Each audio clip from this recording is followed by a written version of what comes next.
ಲಕ್ಷ್ಮೀರಕ್ಷೀಣದೀಕ್ಷಾ ಗಣಯಿತುಮನುಪಕ್ರಾಂತ ಸಂವಿದ್ಗುಣಾನಾಂ ಆನಂತ್ಯಾನಿ ಸ್ವಭರ್ತುಃ ಪದಕಮಲಕನಿಷ್ಠಾಂಗುಲಿ ಸನ್ನಖಸ್ಯ ಪಶ್ಯಂತಿ ಸಂತತಂ ಸಾರಮಸು ವಿಶೇಷೋಪಲಂಭೇನ ತತ್ತತ್ ಕಾಲೇ ಕೌತೂಹಲಾಬ್ಧೌ ಸುಮಹತಿ ಗಹನೆ ಗಾಹಮಾನ್ನಾವತಾನ್ನಃ ಸ್ವಾಂತಸ್ಥಾನಂತಶಯ್ಯಾಯ ಪೂರ್ಣಜ್ಞಾನರಸಾರಣಸೇ ಉತ್ತುಂಗವಾಕ್ತರಂಗಾಯ ಮಧ್ವದುಗ್ಧಾಬ್ಧಯೇ ನಮಃ ಬ್ರಹ್ಮಾಂತಾಗುರವಃ ಸಾಕ್ಷಾತ್ ಇಷ್ಟಂ ದೈವಂ ಶ್ರಿಯಪತಿ ಆಚಾರ್ಯ ಶ್ರೀಮದಾಚಾರ್ಯ ಸಂತು ಜನ್ಮನಿ ಜನ್ಮನಿ ನಾರಾಯಣಂ ನಮಸ್ಕೃತ್ಯ ನರಂ ಚೈವ ನರೋತ್ತಮಂ ದೇವೀಂ ಸರಸ್ವತೀಂ ವ್ಯಾಸಂ ತತೋ ಜಯಮುದೀರಯೇ ತ್ರೈಲೋಕ್ಯರಾಜ್ಯಮಾಕ್ಷಿಪ್ಯ ಬಲೇರಿಂದ್ರಾಯೋ ದದೌ ಶ್ರೀಧರಾಯ ನಮಸ್ತಸ್ಮೈ ಛದ್ಮವಾಮನರೂಪಿಣೇ ಶ್ರೀಗುರುಭ್ಯೋ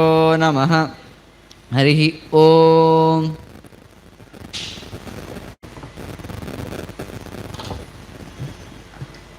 ಅದ್ಯ ಕಥಾನುವಾದೇ ಸತಿ ಕಿಂಚಿತ್ ಪೂರ್ವಕಥಾನುವಾದ. ಎಲ್ಲರೂ ಕೂಡ ದೇವತೆಗಳು ಕಾರ್ತಿಕೇಯನ ಮೂಲಕ ಮಹಿಷಾಸುರ, ತಾರಕಾಸುರ ಇವರನ್ನೆಲ್ಲ ಸಂಹರಿಸಿ ಆನಂತರ ಎಲ್ಲರೂ ಕೂಡ ವಿಜಯಶಾಲಿಗಳಾಗುತ್ತಾರೆ.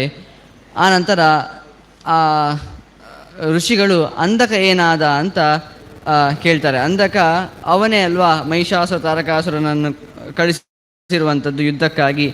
ಆನಂತರ ಆ ಅಂಧಕನ ಬಗ್ಗೆ ನೀವು ಹೇಳಲೇ ಇಲ್ಲ, ಅಂಧಕ ಮತ್ತೆ ಏನನ್ನು ಮಾಡಿದ ಅಂತ ಕೇಳ್ತಾರೆ. ಆಗ ಆ ಅಂಧಕ ಒಂದು ಬಾರಿ ಕಾಡಿನಲ್ಲಿ ವಿಹರಿಸುತ್ತಿರುವಾಗ ಆ ಒಂದು ಗೌರಿಯನ್ನು ಅಂದರೆ ಪಾರ್ವತಿಯನ್ನು ನೋಡಿ ಇವಳು ನನ್ನ ಅರಮನೆಯಲ್ಲಿರಬೇಕು ಅಂತ ಅಂದ್ಕೊಂಡು ತುಂಬ ವಿಲಪಿತನಾಗ್ತಾನಂತೆ, ತುಂಬ ಕಾಮಕ್ಕೆ ಒಳಗಾಗ್ತಾನಂತೆ. ಆಗ ಅಂತಹ ಮಾತನ್ನು ಕೇಳಿ ಅಂಧಕನ ಸಹೋದರ ಆ ಪ್ರಹ್ಲಾದ ಅಂಧಕ ಈ ರೀತಿಯಾಗಿ ಒದ್ದಾಡುತ್ತಿರುವುದನ್ನು ನೋಡಿ ತುಂಬ ವ್ಯಥೆ ಪಡ್ತಾನಂತೆ. ವ್ಯಥೆ ಪಡ್ಕೊಂಡು ಕೈಯನ್ನು ಕಿವಿಯಲ್ಲಿ ಇಟ್ಟುಕೊಂಡು ಆ ಮಾತನ್ನು ಕೇಳಲಾಗದೆ ಹೇಳ್ತಾನಂತೆ, ವರಂ ಪ್ರಾಣಾಸ್ತ್ಯಾಜ್ಯ ನ ಚ ಪಿಶುನವಾದೇಶ್ವಭಿರತಿ ವರಂ ಮೌನಂ ಕಾರ್ಯಂ ನ ಚ ವಚನಮುಕ್ತಂ ಯದನೃತಂ ವರಂ ಕ್ಲೀಭೈರ್ಭಾವ್ಯಂ ನ ಚ ಪರಕಲತ್ರಾಭಿಗಮನಂ ವರಂ ಭಿಕ್ಷಾರ್ಥಿತ್ವಂ ನ ಚ ಪರಧನಾಸ್ವಾದಮಸಕೃತ. ಒಂದು ಮಾತನ್ನು ಹೇಳ್ತಾನೆ ಆ ಪ್ರಹ್ಲಾದ. ಅವನಿಗೆ ಕೇಳಲಿಕ್ಕೆ ಆಗಲಿಲ್ಲ, ನೀನು ಯಾರ ಬಗ್ಗೆ ಈ ರೀತಿಯಾಗಿ ಮಾತಾಡ್ತಾ ಇದ್ಯಾ? ಜಗತ್ತಿನ ತಾಯಿ ಆ ಪಾರ್ವತಿ ದೇವಿ, ಅವಳೊಟ್ಟಿಗೆ ಸಂಘ ಬೇಕು ಅಂತ ಅಂದ್ಕೊಳ್ತಾ ಇದ್ಯಲ್ವಾ? ಇದು ಯಾವತ್ತೂ ಉಚಿತವಲ್ಲ. ಅವನು ಹೇಳ್ತಾನೆ, ಯಾರು ಪಿಶುನ ಒಂದು ಮಾತನ್ನು ಹೇಳ್ತಾನೆ, ಎಲ್ಲರೂ ಜೀವನ ಅಳವಡಿಸ್ಕೊಳ್ಬೇಕಾದಂತಹ ಮಾತನ್ನು.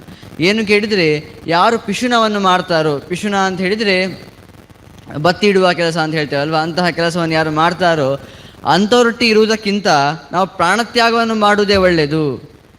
ಯಾರು ಸಿಕ್ಕಿ ಹಾಕಿಸುವ ಕೆಲಸವನ್ನು ಮಾಡ್ತಾರೋ ಅವರಿಗಿಂತ, ಅವರೊಟ್ಟಿಗೆ ಇರುವುದಕ್ಕಿಂತ ಪ್ರಾಣತ್ಯಾಗವನ್ನು ಮಾಡುವುದು ಒಳ್ಳೆಯದು. ಇನ್ನು ಸುಳ್ಳನ್ನು ಹೇಳುವುದಕ್ಕಿಂತ ಮೌನವನ್ನು ಮಾಡುವುದೇ ಒಳ್ಳೆಯದು.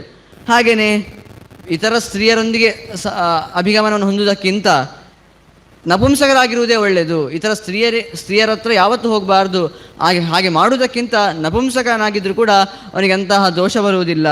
ಇನ್ನು ಇತರರ ಧನಕ್ಕೆ ಅಪೇಕ್ಷೆ ಪಡುವುದಕ್ಕಿಂತ, ಇತರರ ಸೊತ್ತು ಕಳ್ಳತನ ಮಾಡುವ ಇದಕ್ಕಿಂತ ಭಿಕ್ಷೆಯನ್ನು ಕೇಳುವುದೇ ಅದು ಇನ್ನೂ ಉಚಿತ ಅಂತ ಆ ಪ್ರಹ್ಲಾದ ಹೇಳ್ತಾನೆ. ಏನಾದರೂ ಕೂಡ ಭೂತದ ಮುಂದೆ ಭಗವದ್ಗೀತೆ ಎನ್ನುವಂತೆ ಅವನು ಆ ಅಂಧಕ ಇಂತಹ ಮಾತನ್ನು ಕೇಳಲಿಕ್ಕೆ ಸಿದ್ಧನಿರಲಿಲ್ಲ. ಅವನಿಗೀಗ ಅದೇ ಬುದ್ಧಿ ಕೆಟ್ಟರೆ ಯಾವ ರೀತಿಯೆಲ್ಲ ಆಡ್ತಾರೆ ಅಂತ ಅವನು ಹೇಳ್ತಾ ಇದ್ದಾನೆ. ಜಗತ್ತಿನ ತಾಯಿ ಅಷ್ಟೇ ಅಲ್ಲದೆ ಇದಕ್ಕಿಂತ ನಪುಂಸಕನಾಗಿರುವುದೇ ಒಳ್ಳೆಯದು ಅಂತ ಹೇಳ್ತಾ ಇದ್ದಾನೆ. ಅವನು ಕೇಳಲಿಕ್ಕೆ ಸಿದ್ಧನಿಲ್ಲ.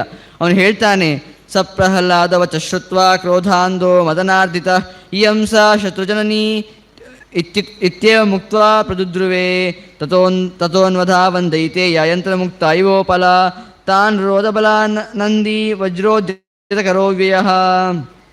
ಆಗ ಕ್ರೋಧ ಬಂತವನಿಗೆ, ಆ ಅಂಧಕನಿಗೆ ಬಂದು, ಇವನು ಪರಪಕ್ಷಪಾತಿ, ಬೇರೆ ಪಕ್ಷದಲ್ಲಿದ್ದಾನೆ, ಸುಮ್ಮನೆ ನನ್ನ ಸಹೋದರ ಅಂತ ಕರೆಯಲ್ಪಡ್ತಾನೆ, ಇವನು ನನ್ನ ಪಕ್ಷಪಾತಿ ಅಲ್ಲ, ಇವನು ಆ ಶತ್ರುಗಳ ಪಕ್ಷಪಾತಿ ಅಂತ ಹೇಳಿಕೊಂಡು ಅವಳು ಪುನಃ ಎಲ್ಲೆಲ್ಲೋ ಓಡಲಿಕ್ಕೆ ಪ್ರಾರಂಭ ಮಾಡ್ತಾನಂತೆ. ಪುನಃ ಅವಳು ಎಲ್ಲಿದ್ದಾಳೆ ಅಂತ ಹುಡುಕ್ತಾ ಹುಡುಕ್ತಾ ಓಡ್ತಾನಂತೆ. ಆಗ ಮಯತಾರ ಪುರೋಗಾಸ್ತೆ ವಾರಿತ ದ್ರಾವಿತಾಸ್ತಥಾ ಕುಲಿಶೇನಾಹತ ಆತಸ್ತೂರ್ಣಂ ಜಗ್ಮುರ್ಭೀತಾ ದಿಶೋ ದಶ ತಾನ್ ಆರ್ದಿತಾನ್ ರಣೇ ದೃಷ್ಟ್ವಾ ನಂದಿನ ಅಂಧಕದಾನವಃ ಪರಿಗೇಣ ಸಮಾಹತ್ಯ ಪಾತಯಾಮಾಸ ನಂದಿನಂ. ಅವನು ಕೊನೆಗೆ ಆ ಬೆಟ್ಟಕ್ಕೆ ಹೋಗಿ ಬಿಡ್ತಾನಂತೆ. ಪಾರ್ವತಿ ಎಲ್ಲಿದ್ದಾಳೆ ಪುನಃ ಅಲ್ಲಿಗೆ ಹೋಗ್ತಾನಂತೆ. ಅಲ್ಲಿಗೆ ಹೋಗಿ ಅವಳ ಹತ್ರ ಹೋಗುವಾಗ ಆ ನಂದಿ ಇದ್ದಾನೆ, ಶಿವನ ವಾಹನ ಅಂತ ಕರೆಯಲ್ಪಡುವವನು. ಅವನು ಇವನನ್ನು ಬಿಡುವುದಿಲ್ಲ, ನಾನು ಏನು ತೊಂದರೆ ಕೊಡ್ತಾ ಇದ್ದಾನಲ್ವ ನನ್ನ ತಾಯಿಗೆ ಅಂತ ಹೇಳ್ಕೊಂಡು ಆ ನಂದಿ ಹೊಡಿಲಿಕ್ಕೆ ಹೋಗ್ತಾನಂತೆ. ಆಗ ಆ ಅಂಧಕನಿಗೆ ಅಂಧ ಕೂಡ ಸುಮ್ಮನಿಲ್ಲ, ಅವನು ಕೂಡ ಆ ನಂದಿಯನ್ನೇ ಬೀಳಿಸಿ ಬಿಡ್ತಾನಂತೆ. ಹಾಗೆ ಹೇಳ್ತಾರೆ, ಶೈಲಾದ್ರಿಂ ಪತಿತಂ ದೃಷ್ಟ್ವಾ ಧಾವಮಾನಂ ತದಾಂತಕಂ ಶತರೂಪಾ ಭವದ್ಗೌರಿ ಭಯ ತಸ್ಯ ದುರಾತ್ಮನಃ. ಈ ರೀತಿಯಾಗಿ ಮಾಡುವುದನ್ನು ನೋಡಿ ಆ ಗೌರಿದೇವಿ ಈ ಥರ ಎಲ್ಲ ಮಾಡ್ತಾ ಇದ್ದಾನಲ್ವಾ ಅಂತ ಪಾರ್ವತಿ 100 ರೂಪವನ್ನು ಒಂದೇ ಬಾರಿ ಪಡೆದು ಬಿಡ್ತಾಳಂತೆ. 100 ವಿಧ ವಿಧವಾದ ರೂಪವನ್ನು ಪಡೆದು ಅವನಿಗೆ ಸಿಗಲೇಬಾರ್ದು, ಆ ರೀತಿಯಾಗಿ ಆಗಲಂತೆ ಆ ಗೌರಿ. ಹಾಗೆ ಹೇಳ್ತಾರೆ, ತತಸ್ಸ ದೇವಿ ಗಣಮಧ್ಯ ಸಂಸ್ಥಿತಃ ಪರಿಭ್ರಮನ್ ಭಾತಿ ಮಹಾಸುರೇಂದ್ರ ಯಥಾ ವನೇ ಮತ್ತ ಕರೀ ಪರಿಭ್ರಮನ್ ಕರೇಣು ಮಧ್ಯೆ ಮದಲೋಲ ದೃಷ್ಟಿ. ಆಗ ಒಂದು ಮತ್ತವಾದ ಆನೆ ತನ್ನ ಹೆಂಡತಿ ಯಾರು ಕರೇಣು ಅಂತ ಹೇಳಿದರೆ ಆನೆ, ಸ್ತ್ರೀ ಜಾತಿಯ ಆನೆ, ಅದನ್ನು ಹುಡುಕುತ್ತಾ ಹೇಗೆ ಆನೆ ಓಡಾಡ್ತದೋ ಅದೇ ರೀತಿಯಾಗಿ ಮತ್ತನಾಗಿ ಇವನು ಊರಿಡೀ ಓಡಾಡಲಿಕ್ಕೆ ಪ್ರಾರಂಭ ಮಾಡಿದಂತೆ ಆ ಅಂಧಕ. ಹಾಗೆ ಹೇಳ್ತಾರೆ, ನ ಪರಿಜ್ಞಾತ ವಾಂಸ್ತತ್ರ ಕಾತು ಸಾ ಗಿರಿಕನ್ಯಕ ನಾತ್ರಾಶ್ಚರ್ಯಂ ನ ಪಶ್ಯಂತಿ ಚತ್ವಾರೋಮಿ ಸದೈವ ಹಿ ನ ಪಶ್ಯತೀಹ ಜಾತ್ಯಂಧೋ ರಾಗಾಂಧೋಪಿ ನ ಪಶ್ಯತಿ ಮದೋನ್ಮತ್ತೋ ಲೋಭಾಕ್ರಾಂತೋ ನ ಪಶ್ಯತಿ ಸೋ ಪಶ್ಯಮಾನೋ ಗಿರಿಜಾಂ ಪಶ್ಯನ್ನಪಿ ತಥಾಂತಕಃ. ಅವನು ಕಣ್ಣೆದುರಿಗೆ ಇದ್ದಾಳಂತೆ ಆ ಪಾರ್ವತಿ ದೇವಿ, ಆದರೂ ಕೂಡ ಅವನಿಗೆ ಕಾಣ್ತಾನೆ ಇಲ್ಲ ಅಂತೆ. ಇದು ಆಶ್ಚರ್ಯ ಅಲ್ವಾ? ಕಣ್ಣೆದುರಿಗೆ ಇದ್ರೂ ಕೂಡ ಯಾಕೆ ಕಾಣುವುದಿಲ್ಲ ಅಂತ ಕೇಳಿದರೆ ಅವ್ರು ಹೇಳ್ತಾರೆ ಪುಲಸ್ತ್ಯರು, ಇದರಲ್ಲಿ ಎಂಥ ಆಶ್ಚರ್ಯ ಅಂತ ಉಂಟು, ಇದರಲ್ಲಿ ಎಂಥ ಆಶ್ಚರ್ಯ ಇಲ್ಲ. ಯಾಕೆ ಗೊತ್ತುಂಟಾ? 4 ಜನ ಕಾಣುವುದೇ ಇಲ್ಲ ಅಂತೆ ಅಂತಹ ಮಹಾಶಕ್ತಿಗಳನ್ನು, ದೇವತೆಗಳನ್ನೆಲ್ಲ ಈ 4 ಜನ ಕಾಣುವುದಿಲ್ಲ ಅಂತೆ. ಯಾರು ಕೇಳಿದರೆ ಜಾತ್ಯಂದ,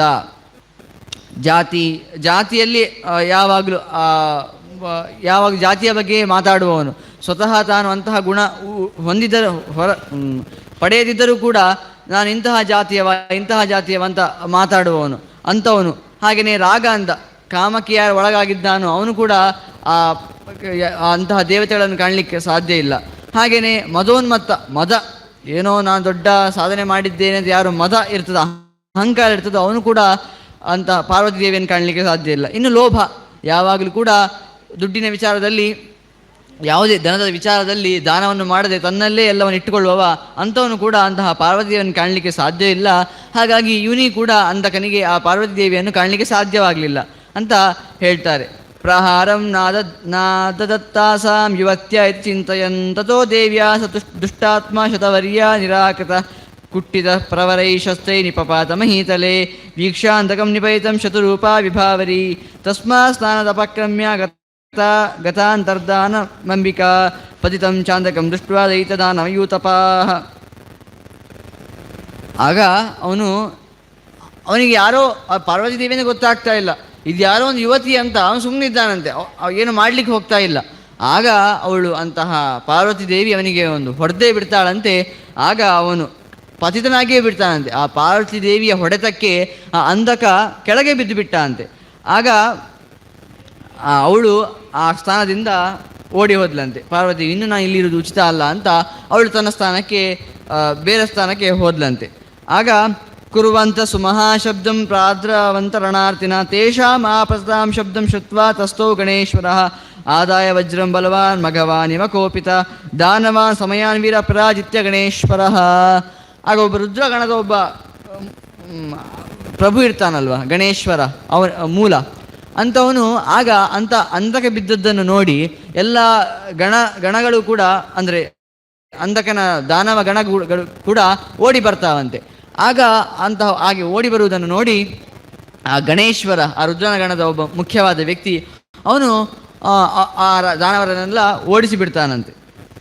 ಆಗ ದಿಕ್ಷು ಸರ್ವಾಸು ಜಗ್ಮುಸ್ತಾ ಸ್ತೂಯಮಾನಾಶ್ಚ ಕಿನ್ನರೈ ಅಂಧಗೋಪಿ ಸ್ಮೃತಿಂ ಲಬ್ಧ್ವಾ ಅಪಶ್ಯನ್ ಅದ್ರಿನಾಂದಿನೀಂ ಸ್ವಬಲಂ ನಿರ್ಜಿತಂ ದೃಷ್ಟ್ವಾ ಪಾತಾಳಮಾದ್ರವತ್ ತಥೋ ದುರಾತ್ಮಾ ತದಾಂತಕೋ ಮುನೇ ಪಾತಾಳಮಭ್ಯೇತಿ ನಿವಾನ ಭುಂಕ್ತೆ ರಾತ್ರೌ ನಶೇತೆ ಮದನೇಶು ತಾಡಿತೋ ಗೌರೀಂ ಸ್ಮರನ್ ಕಾಮ ಬಲಾಭಿಪನ್ನಃ. ಅನಂತರ ಎಲ್ಲರನ್ನೂ ಆ ಗಣೇಶ್ವರ ಸೋಲಿಸಿದ. ಆನಂತರ ಅಂಧಕನಿಗೆ ಪುನಃ ಅವ ಬರೀ ಬಿದ್ದ ಅಷ್ಟೇ, ಸಾಯಲಿಲ್ಲ. ಅವ ಪುನಃ ಹೇಳ್ತಾನಂತೆ, ತನ್ನವರೆಲ್ಲ ಸೋತಿರುವುದನ್ನು ನೋಡಿ ಅವನು ತನ್ನ ಪಾತಾಳ ಲೋಕಕ್ಕೆ ಹಿಂದಿರುಗಿ ಬಿಡ್ತಾನಂತೆ. ಆದರೆ ಹೇಳ್ತಾರೆ, ಅವನು ಬೆಳಗ್ಗೆ ಊಟ ಮಾಡ್ತಾ ಇರಲಿಲ್ಲ ಅಂತೆ, ರಾತ್ರಿ ಮಲಗ್ತಾ ಇರಲಿಲ್ಲ ಅಂತೆ. ಯಾಕೆ ಕೇಳಿದರೆ ಆ ಒಂದು ಕಾಮಕ್ಕೆ ಒಳಗಾಗಿದ್ದಾನೆ ಅವನು ಅಂತ. ಹಾಗಾಗಿ ಆ ಮದನಿಂದ, ಆ ಕಾಮದಿಂದ ತಾಡಿತನಾದ, ಹೊಡೆಯಲ್ಪಟ್ಟಂತಹ ಅವನು ಅವಳ ಬಗ್ಗೆ ಯೋಚನೆ ಮಾಡ್ತಾ ಇದ್ದಂತೆ. ಆ ಅಂಧಕ ಎಂತಹ ದುಷ್ಟ ಅಂತ ನಾವು ಯೋಚನೆ ಮಾಡ್ಬೋದು. ಜಗತ್ತಿನ ತಾಯಿಯಾದ ಆ ಪಾರ್ವತಿ ಬಗ್ಗೆ ಅವನು ಕೆಟ್ಟ ಭಾವನೆಯನ್ನು ಹೊಂದಿದ ಅಂತ ಹೇಳಿ ಕಥೆಯನ್ನು ಮುಗಿಸ್ತಾರೆ. ಅಂಧಕನ ಕಥೆಯನ್ನು ಮತ್ತೆ ಮುಂದುವರಿಸ್ತಾರೆ. ಆದರೆ ನಾರದರ ಒಂದು ಮಾತನ್ನು ಕೇಳ್ತಾರೆ. ಅಲ್ಲಿ ನೀವು ಇಷ್ಟೆಲ್ಲ ಹೇಳ್ತಾ ಇದ್ದೀರಲ್ವಾ, ಪಾರ್ವತಿಯನ್ನು ಓಡಿಸ್ಕೊಂಡು ಬಂದ, ನಂದಿ ಬಂದ, ಗಣೇಶ್ವರ ಬಂದ, ರುದ್ರ ಎಲ್ಲಿ ಹೋದ? ರುದ್ರ ಇರಬೇಕಿತ್ತಲ್ಲ ಅಲ್ವೇ? ಆ ಪ್ರಶ್ನೆಯನ್ನು ನಾರದರು ಮುಂದೆ ಮಾಡ್ತಾರೆ. ಕ್ವಗತ ಶಂಕರೋ ಹ್ಯಾಸೀನೇನಾಂಬ ನಂದಿನಾ ಸಹ ಅಂಧಕಂ ಯೋಧಯಾಮಾಸೆ ತನ್ಮೇ ವಕ್ತುಮರ್ಹಸಿ ಯದಾ ವಶಾಸ್ತ್ರಂ ತು ಮಹಾಮೋಹೇಸಿದೋಭವತ್ ತದಾ ಪ್ರಭುತಿನಿಸ್ತೇಜ ಕ್ಷೀಣವೀರ್ಯ ಪ್ರದೃಶ್ಯತೆ. ನೀವು ಏನೇನೋ ಹೇಳ್ತಾ ಇದ್ದೀರಿ, ಹಾಗಾಯಿತು ಹೀಗಾಯಿತು ಅಂತ. ಆದರೆ ಅಷ್ಟೆಲ್ಲ ಆಗ್ಲಿಕ್ಕೆ ಪ್ರಸಂಗನೇ ಇರ್ತಾ ಇರಲಿಲ್ಲ ಅಲ್ವ? ರುದ್ರ ಅಲ್ಲೇ ಇದ್ದಿದ್ರೆ, ಗಂಡ ಅಲ್ಲೇ ಇದ್ದಿದ್ರೆ ಪಾರ್ವತಿ ಯಾಕೆ ಅಷ್ಟು ಓಡಬೇಕಾಗಿತ್ತು? ನಂದಿ ಯಾಕೆ ಬರಬೇಕಾಗಿತ್ತು? ಗಣೇಶ್ವರಿ ಯಾಕೆ ಬರಬೇಕಾಗಿತ್ತು? ಈ ಪ್ರಸಂಗವೇ ಬರ್ತಾ ಇರಲಿಲ್ಲ. ಮೊದಲು ಅದನ್ನು ಹೇಳಿ ಅವನು ಎಲ್ಲಿ ಹೋದ ಅಂತ ಹೇಳಿ ಅಂತ. ಆಗ ಹೇಳ್ತಾರೆ, ಅಲ್ಲಿ ಏನಾಯಿತು, ಅವನು ಹಿಂದೆ ಬಂದಿತ್ತು ಕತೆ. ಏನು ಕೇಳಿದರೆ, ಪಾರ್ವತಿಯೊಟ್ಟಿಗೆ ತುಂಬ ವರ್ಷಗಳ ಕಾಲ ಇದ್ದ ಅಂತ. ಅಂದರೆ ಬೇರೆ ಯೋಚನೆ ತುಂಬ ಮಾಡ್ತಾ ಇರಲಿಲ್ಲ. ಪಾರ್ವತಿಯೊಟ್ಟಿಗೆ ತುಂಬ ವರ್ಷ ಇದ್ದುದರಿಂದ ಅವನ ಶಕ್ತಿ ಕಮ್ಮಿ ಆಯಿತು ಅಂತ ಹೇಳ್ತಾರೆ. ಅಂತಹ ಸ್ಥಿತಿಯಲ್ಲಿ ಇದ್ದಿದ್ದರಿಂದ ಆ ರುದ್ರನ ಶಕ್ತಿ ಕಮ್ಮಿ ಆಯಿತು. ಹಾಗಾಗಿ ಅವನು ಹೊರಗೆ ಬರಲೇ ಇಲ್ಲ. ಸ್ವಮಾತ್ಮಾನಂ ನಿರೀಕ್ಷ್ಯಾತ್ ನಿಸ್ತೇಜೋಂಗಂ ಮಹೇಶ್ವರ ತಪೋರ್ತಾಯತಾ ಚಕ್ರೇ ಮತಿಮತಾಂಬರ. ಅವನೇನು ಮಾಡಿದ ಕೇಳಿದರೆ, ತನ್ನ ಶಕ್ತಿ ಕಮ್ಮಿ ಆಗಿರುವುದನ್ನು ನೋಡಿ ಅಂತಹ ತಪಸ್ಸು ಮಾಡಲಿಕ್ಕೆ ಹೊರಟಂತೆ ಆ ರುದ್ರ. ನನ್ನ ಶಕ್ತಿ ತುಂಬ ಕಮ್ಮಿ ಆಗಿದೆ, ತಪಸ್ಸಿನಿಂದ ಆ ಶಕ್ತಿಯನ್ನು ಪುನಃ ಹಿಂತಿರುಗಿ ಪಡೆಯಬೇಕು ಎನ್ನುವ ಕಾರಣದಿಂದ ಅವನು ಅಲ್ಲಿಗೆ ಹೋಗ್ತಾನಂತೆ, ತಪಸ್ಸು ಮಾಡಲಿಕ್ಕೆ ಅಂತ ಹೋಗ್ತಾನಂತೆ. ಆಗ ಸಮಹಾವ್ರತಮುತ್ಪಾದ್ಯ ಸಮಶ್ವಾಸ್ಯಾಂಬಿಕಾಂ ವಿಭು ಶೈಲಾದಿಂ ಸ್ಥಾಪ್ಯ ಗೋಪ್ತಾರಂ ವಿಚಚಾರ ಮಹೀತಳಂ ಮಹಾಮುದ್ರಾರ್ಪಿತಾಗ್ರೀವೋ ಮಹಾಹಿಕೃತ ಕುಂಡಲ ಧಾರಯಾಣ ಕಟಿ ದೇಶೇ ಮಹಾಶಂಕಸ್ಯ ಮೇಖಲಾತ್. ತಪಸ್ಸಿಗೆ ಕೂತ್ಕೊಂಡು ಬಿಟ್ಟಿದ್ದ ಅಂದರೆ ಯಾವ ರೀತಿಯಾಗಿ ಕೇಳಿದರೆ, ಅವನಿಗೆ ಕುಂಡಲಲ್ಲಿ ಯಾವುದು ಕೇಳಿದರೆ ಹಿಂದೆ ಬಂದಿತ್ತು, ಅವನಿಗೆ ಹಾವೇ ಕುಂಡಲವಾಗಿರ್ತದೆ. ಹಾಗೆಯೇ ಅಂತಹ ಕಟಿ ದೇಶದಲ್ಲಿ ಒಂದು ದೊಡ್ಡ ಮೇಖಲ ಅಂತ ಒಂದು ಮಹಾಶಂಖವನ್ನೇ ಮೇಖಲ ಅಂತೇಳಿ ನಾವು ಏನು ನೇವಳ ಅಂತ ನಾವೇನು ಹೇಳ್ತೇವೋ ಅದನ್ನೇ, ಆ ಮಹಾಶಂಖವನ್ನೇ ಆ ಮೇಖಲವಾಗಿ ಇಟ್ಟುಕೊಂಡಿದ್ದಾನಂತೆ. ಆ ರೀತಿಯಾಗಿ ಇಟ್ಟುಕೊಂಡು ತಪಸ್ಸು ಮಾಡಲಿಕ್ಕೆ ಪ್ರಾರಂಭ ಮಾಡಿದ್ದಾನಂತೆ. ಯಾವ ರೀತಿಯಾಗಿ ತಪಸ್ಸು ಮಾಡಿದ ಅಂತ ಹೇಳ್ತಾರೆ. ಸ್ಥಾನಂ ತ್ರೈಲೋಕ್ಯಮಾಸ್ಥಾಯ ಮೂಲಹಾರೋಂ ಭೋಜನ ವಾಯುವಾರಸ್ತದಾ ತಸ್ಥೋ ನವವರ್ಷಶತಂ ಕ್ರಮಾತ್ ತಥೋ ವೀಠಾಮುಖೇ ಕ್ಷಿಪ್ಯ ನಿರಚ್ವಾಸೋ ಭವದ್ಯತಿ ವಿಸ್ತೃತೆ ಹಿಮವತ್ ಪೃಷ್ಠೆ ರಮ್ಯೆ ಸಮಶಿತಾಲ್ ತಳೆ. ಹೇಳ್ತಾರೆ, ಅವನಿಗೆ ಆಹಾರ ಯಾವುದು ಕೇಳಿದರೆ ಅಂಬು ಭೋಜನ, ನೀರೇ ಆಹಾರ ಅಂತೆ. ಹಾಗೆಯೇ ಸ್ವಲ್ಪ ದಿನ ಬಿಟ್ಟು ಅವನಿಗೆ ವಾಯುವೆ, ಗಾಳಿಯೇ ಆಹಾರವಾಗಲಿಕ್ಕೆ ಪ್ರಾರಂಭವಾಯಿದಂತೆ. ಅಂದರೆ ತಪಸ್ಸು ಕ್ಷೀಣವಾಗಬೇಕು. ತಪಸ್ಸಿಗೆ ಯಾಕೆ ತಪಸ್ಸು ಒಂದು ಯಾಕೆ ಹೆಸರು ಕೇಳಿದರೆ, ತಪಸಂತಾಪೆ ಅಂತ, ಸಂತಾಪ ಪಡುವುದೇ ತಪಸ್ಸು ಅಂತ ಹೇಳ್ತಾರೆ. ಹಾಗಾಗಿ ಹೆಚ್ಚು ಸಂತಾಪ ಪಟ್ಟು ನಾನು ತಪಸ್ಸನ್ನು ಮಾಡಬೇಕು ಅಂತ ಅಂದ್ಕೊಂಡು ನೀರನ್ನು ಕುಡಿತಾ ಇದ್ದ. ಆನಂತರ ವಾಯುವನ್ನು, ಗಾಳಿಯನ್ನೇ ಆಹಾರವಂತ ಸ್ವೀಕಾರ ಮಾಡಲಿಕ್ಕೆ ಪ್ರಾರಂಭ ಮಾಡಿದ. ಆನಂತರ ವಾಯುವನ್ನು ಕೂಡ ಬಿಟ್ಟ ಅಂತೆ. ಮುಖದಲ್ಲಿ ಅಂದರೆ ಮುಖಕ್ಕೆ ಒಂದು ಕಡ್ಡಿಯನ್ನು ಇಟ್ಟುಕೊಂಡು ಇನ್ನು ನಾನು ಗಾಳಿಯನ್ನು ಕೂಡ ಸೇವನೆ ಮಾಡುವುದಿಲ್ಲ ಅಂತ ಅದನ್ನು ಕೂಡ ಆ ದ್ವಾರವನ್ನು ಕೂಡ ಮುಚ್ಚಿಬಿಟ್ಟ ಅಂತೆ. ಆ ಘೋರವಾದ ತಪಸ್ಸನ್ನು ಆ ರುದ್ರ ಮಾಡಲಿಕ್ಕೆ ಪ್ರಾರಂಭ ಮಾಡಿದ. ಆಗ ತಥೋ ವೀಟ ವಿದಾದೇವ ಕಪಾಲಂ ಪರಮೇಷ್ಟಿನ ಸಾರ್ಚಿಷ್ಮತಿ ಜಟಾ ಮಧ್ಯ ನಿಷಣ್ಣ ಧರಣೀತಲೆ ವೀಟಯಾತು ಪತಂತ್ಯಾದ್ರಿಹಿ ದಾರಿತಾಕ್ಷ್ಮ ಸಮೋಭವತ್ ಜಾತಸ್ಥಿತವರ ಪುಣ್ಯ ಕೇದಾರ ಇತಿ ವಿಶ್ರುತಃ. ಅಲ್ಲಿ ಏನಾಯಿತು, ಅವನು ಇಟ್ಕೊಂಡಿದ್ದಲ್ಲ ಸ್ವಲ್ಪ ವರ್ಷದ ನಂತರ ಆ ವೀಟ, ಅಂದರೆ ಆ ವೀಟ ಅಂತ ಹೇಳಿದರೆ ಆ ಕಡ್ಡಿ ಅದು ಬಿದ್ದು ಹೋಯ್ತಂತೆ. ಅಂದರೆ ವೀಟ ಅಂತ ಹೇಳುವಾಗ ನಾವು ಗಿಲ್ಲಿ ದಾಂಡ ಆಡುವಾಗ ಏನು ಗಿಲ್ಲಿ ಅಂತ ನಾವೇನು ಹೇಳ್ತೇವೋ ಅಂಥದಕ್ಕೆ ವೀಟ ಅಂತ ಹೆಸರು.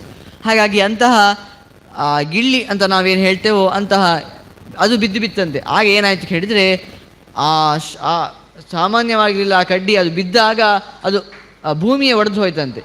ಭೂಮಿ ಒಡೆದು ಹೋಗಿ ಏನಾಯ್ತು ಅಂತ ಹೇಳ್ತಾರೆ. ತಥೋಹರೋ ವರಂ ಪ್ರಾದಾತ್ ಕೇದಾರಾಯ ವೃಷಧ್ವಜ ಪುಣ್ಯವೃದ್ಧಿಕರಂ ಬ್ರಹ್ಮನ್ ಪಾಪಗ್ನಂ ಮೋಕ್ಷ ಸಾಧನಂ ಏಜಲಂ ತಾವಕೇ ತೀರ್ಥೆ ಪೀತ್ವಾ ಸಂಯಮಿನೋ ನರ ಮಧು ಮಾಂಸ ನಿವೃತ್ತಾಯೇ ಬ್ರಹ್ಮಚಾರಿ ವೃತೇ ಸಿತಾ. ಹೇಳ್ತಾರೆ, ಆಗ ಆ ಒಂದು ಪೀಠವನ್ನು ಬಿದ್ದಾಗ ಅಲ್ಲೊಂದು ತೀರ್ಥ ಉದ್ಭವ ಆಗಿದೆ, ಕೇದಾರ ಅಂತ ಒಂದು ತೀರ್ಥ. ಆ ತೀರ್ಥಕ್ಕೆ ತುಂಬ ಸಂತೋಷವಾಗಿ ಒಂದು ತೀರ್ಥ ಉದ್ಭವ ಆಯಿತಾ ಅಂತ ಆ ತೀರ್ಥಕ್ಕೆ ಇದು ಮೋಕ್ಷ ಸಾಧನವಾಗಲಿ, ಇದರಲ್ಲಿ ಸ್ನಾನ ಮಾಡುವವರು ಎಲ್ಲ ಪಾಪಗಳಿಂದ ನಷ್ಟರಾಗಿ ಅದು ಮೋಕ್ಷಕ್ಕೆ ಹೇತುವಾಗಲಿ ಅಂತ ಹೇಳ್ತಾನಂತೆ. ಅದಕ್ಕೆ ಮೊದಲು ಒಂದು ಮಾತ್ರ ಹೇಳ್ತಾನೆ, ಅಂತ ತೀರ್ಥದಲ್ಲಿ ಸ್ನಾನ ಮಾಡುವವರು ಮೊದಲು ಒಳ್ಳೆಯ ಸಂಯಮ ಉಳ್ಳವರಾಗಿರಬೇಕು. ಎಲ್ಲ ವಿಚಾರದಲ್ಲಿಯೂ ಕೂಡ ಮನಸ್ಸಿನ ಸಂಯಮತೆ ಆಗಿರಲಿ ಅಥವಾ ಯಾವುದೇ ಆಗಿರಲಿ ಒಂದು ಒಳ್ಳೆಯ ಆಚಾರದಲ್ಲಿರಬೇಕು. ಹಾಗೆಯೇ ಬ್ರಹ್ಮಚಾರಿ ವ್ರತ, ಒಂದು ಬ್ರಹ್ಮನ ಕಡೆಗೆ ಹೋಗುವಂಥ ಮನಸ್ಸಿರಬೇಕು ಅವರಿಗೆ. ಬರೀ ನಾನು ಏನು ತಪ್ಪು ಮಾಡಿದರೆ ಅದಕ್ಕೆ ಸ್ನಾನ ಮಾಡ್ತೇನೆ, ಪಾಪ ಹೋಗ್ತೇನೆ ಹೋಗುವುದಿಲ್ಲ. ಅವನು ಒಳ್ಳೆಯ ಸಂಯಮಿಯಾಗಿದ್ದು ಅದರಲ್ಲಿ ಸ್ನಾನ ಮಾಡಿದರೆ ಖಂಡಿತ ಅವನೆಲ್ಲ ಪಾಪಗಳು ಪರಿಹಾರ ಆಗ್ತದೆ ಅಂತ ಹೇಳ್ತಾರೆ. ಅನಂತರ ಹೇಳ್ತಾರೆ, ಏತದ್ವರಂ ಹರ ತೀರ್ಥಂ ಪ್ರಾಪ್ಯ ಪುಷ್ಣಾತಿ ದೇವತಾ ಪುನಾತಿ ಪುಂಸಾಂ ಕೇದಾರ ತ್ರಿನೇತ್ರ ವಚನಂ ಯಥಾ ಕೇದಾರಾಯ ವರಂ ದತ್ವಾ ಜಗಾಮ ತ್ವರಿತೋಹರ ಸ್ನಾತುಂ ಭಾನು ಸುತಾಂ ದೇವೀಂ ಕಾಳಿಂದೀಂ ಪಾಪನಾಶಿನೀಂ. ಆನಂತರ ರುದ್ರನ ಹೇಳ್ತಾರೆ, ಆ ಕೇದಾರದಲ್ಲಿ ಅವನು ಸ್ನಾನ ಮಾಡಿದ ಅಂತೆ. ಆನಂತರ ಭಾನು ಅಂದರೆ ಸೂರ್ಯನ ಮಗಳು ಯಾರು ಕೇಳಿದರೆ ಕಾಳಿಂದಿ ಅಂತ ಹೇಳುವಂಥದ್ದು. ಆ ಕಾಳಿಂದಿ ನದಿಯಲ್ಲಿ ಸ್ನಾನ ಮಾಡಿ ಆನಂತರ ಸರಸ್ವತಿ ನದಿಯಲ್ಲಿ ಸ್ನಾನ ಮಾಡಿದ ಅಂತೆ. ಅದು ಕೂಡ ಎಲ್ಲ ಪಾಪವನ್ನು ನಾಶ ಮಾಡುವಂತಹ ತೀರ್ಥ. ಅಂಥದ್ರಲ್ಲಿ ಸ್ನಾನ ಮಾಡಿ ಆನಂತರ ನಿಮಗ್ನೇ ಶಂಕರೇ ದೇವ್ಯಾಂ ಸರಸ್ವತ್ಯಾಂ ಕಲಿಪ್ರಿಯ ಸಾಗ್ನ ಸಂವತ್ಸರೋ ಜಾತ ನಚೋನ್ಮಜ್ಜತ ಈಶ್ವರ. ಅಲ್ಲಿ ಏನಾಯಿತು ಅಂತ ಒಂದು ವಿಚಿತ್ರವನ್ನು ಹೇಳ್ತಾರೆ. ಅವನು ಸರಸ್ವತಿ ನದಿಯಲ್ಲಿ ಸ್ನಾನ ಮಾಡಿದ್ದೇ ಸ್ನಾನ ಮಾಡಿದ ಮೇಲೆ ಅವನ ಮೇಲೆ ಬರಲೇ ಇಲ್ಲ ಅಂತೆ. ಅಲ್ಲೇ ಸಂವತ್ಸರಗಳ ಕಾಲ ಅಲ್ಲೇ ಇದ್ದು ಬಿಟ್ಟ ಅಂತೆ. ನಾನು ಇಲ್ಲೇ ತಪಸ್ಸು ಮಾಡ್ತೇನೆ ಅಂತ. ಅದ್ರೇನಾಗ್ತದೆ, ಆ ರುದ್ರ ಒಂದು ದೊಡ್ಡ ಶಕ್ತಿ, ಅವನು ಮೇಲೆ ಬರಲಿಲ್ಲ ಅಂತಾದರೆ ಅವನಿಗೆ ತುಂಬ ಕಾರ್ಯಗಳಿರ್ತವೆ, ಜಗತ್ತಿನ ಪರಿಪಾಲನೆ ಇತ್ಯಾದಿ ಅವನಿಗೆ ಅಂತ ಕೆಲವು ಕಾರ್ಯಗಳಿರ್ತವೆ. ಅವನು ಬರದೇ ಇದ್ದಾಗ ಅವನು ತನ್ನ ಕಾರ್ಯವನ್ನು ಬಿಟ್ಟು ತಪಸ್ಸು ಮಾಡಲಿಕ್ಕೆ ಕುಳಿತಾಗ ಈ ಜಗತ್ತೆಲ್ಲ ತುಂಬ ಕಂಪಿಸಲಿಕ್ಕೆ ಪ್ರಾರಂಭವಾಯಿತಂತೆ. ಜಗತ್ತಿನ ಕೆಲಸ ಸರಿಯಾಗಿ ಆಗಲಿಲ್ಲ ಅಂತೆ.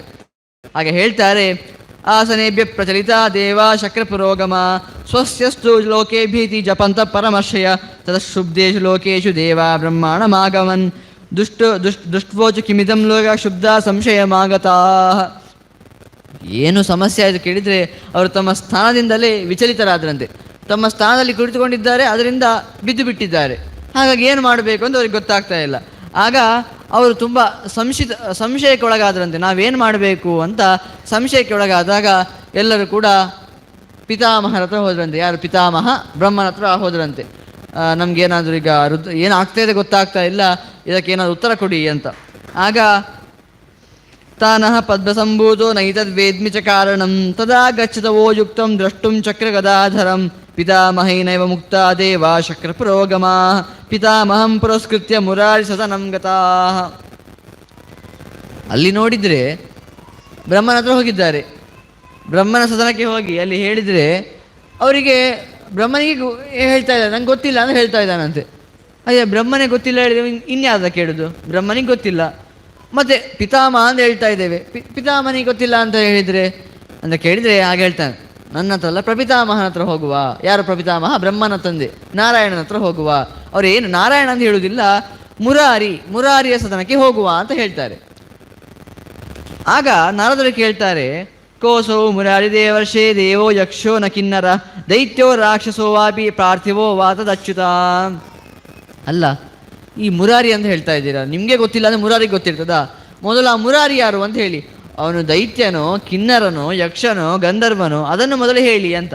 ಅವ್ರಿಗೆ ಗೊತ್ತಿಲ್ಲ, ಮುರಾರಿ ಅಂತ ಹೇಳ್ತಾ ಇದ್ದಾರೆ. ಮುರಾರಿ ಅಂದರೆ ಯಾರು ಈಗ ಅಂತ. ಹಾಗೆ ಹೇಳ್ತಾರೆ, ಯೋಸೋ ರಜಸತ್ತಮಯೋ ಗುಣವಾಂಶ ತಮೋಮಯ ನಿರ್ಗುಣ ಸರ್ವಗೋ ವ್ಯಾಪಿ ಮುರಾರಿ ಮಧುಸೂದನ. ಒಂದು ಅದ್ಭುತವಾದ ಮಾತನ್ನು ಹೇಳ್ತಾರೆ. ಅವನುಂಟಲ್ವಾ, ರಜೋಗುಣವನ್ನು ನಿಯಂತ್ರಣ ಮಾಡುವವನು. ಸತ್ವಗುಣವೂ ಇದೆ ಇವನ ಹತ್ರ, ರಜೋಗುಣವೂ ಇದೆ, ತಮೋ ಗುಣವೂ ಇದೆ. ಇದೆ ಅಂತ ಹೇಳಿದರೆ ಅವನಿಗೆ ಅದರ ಪ್ರಭಾವ ಇದೆ, ಅದೇನೂ ಇಲ್ಲ, ಅವನು ನಿರ್ಗುಣ, ಅದರ ಪ್ರಭಾವ ಏನಿಲ್ಲ, ಒಟ್ಟು ಅದರ ನಿಯಂತ್ರಣ ಅವನಲ್ಲಿದೆ. ಹಾಗೆಯೇ ಅಷ್ಟಾದರೂ ಕೂಡ ಅವನು ಗುಣಮಯ ಅಂತ, ಅವನಿಗೆಲ್ಲ ಗುಣಗಳಿವೆ ಅಂತ. ಇದೇನು ಅರ್ಥನೇ ಆಗಲ್ಲಲ್ವಾ? ಏನು ಹೇಳ್ತಾ ಇದ್ದೀರಾ? ಗುಣ ಇಲ್ಲ ಅಂತ ಹೇಳ್ತಾ ಇದ್ದೀರಾ, ಆದರೂ ಕೂಡ ಎಲ್ಲ ಗುಣಗಳಿದೆ ಅಂತ ಹೇಳ್ತಾ ಇದ್ದೀರಿ, ಇದು ಯಾವ ರೀತಿ ಅಂತ. ಮಹಾಭಾರತದ ಮೊದಲ ಶ್ಲೋಕನೇ ಅದಲ್ವಾ, ನಾರಾಯಣಂ ಸುರಗುರುಂ ಜಗದೇಕನಾಥಂ ಭಕ್ತಪ್ರಿಯಂ ಸಕಲ ನಮಸ್ಕೃತಂಚ ತ್ರೈಗುಣ್ಯವರ್ಜಿತಂ ವಿಭು ಮಾಧ್ಯಮೀಶಂ ಅಂತ.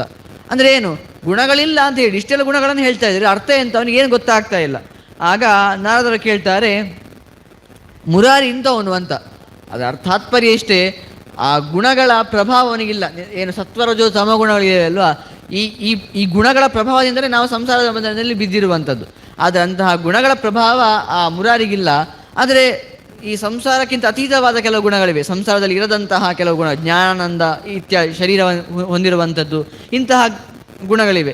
ಅಂತಹ ಗುಣ ಅವನಲ್ಲಿದೆ ಅಂತ ಹೇಳ್ತಾರೆ. ಅವನು ಮುರಾರಿ ಅಂತ. ಆಗ ನಾರದರು ಕೇಳ್ತಾರೆ, ಯೋಸೋ ಮುರ ಇತಿ ಖ್ಯಾತ ಕಸ್ಯ ಪುತ್ರ ಸಗೀಯತೆ ಕಥಂಚ ನೇತ ಸಖ್ಯೆ ವಿಷ್ಣುನಾ ತದ್ವದಸ್ವಮೇ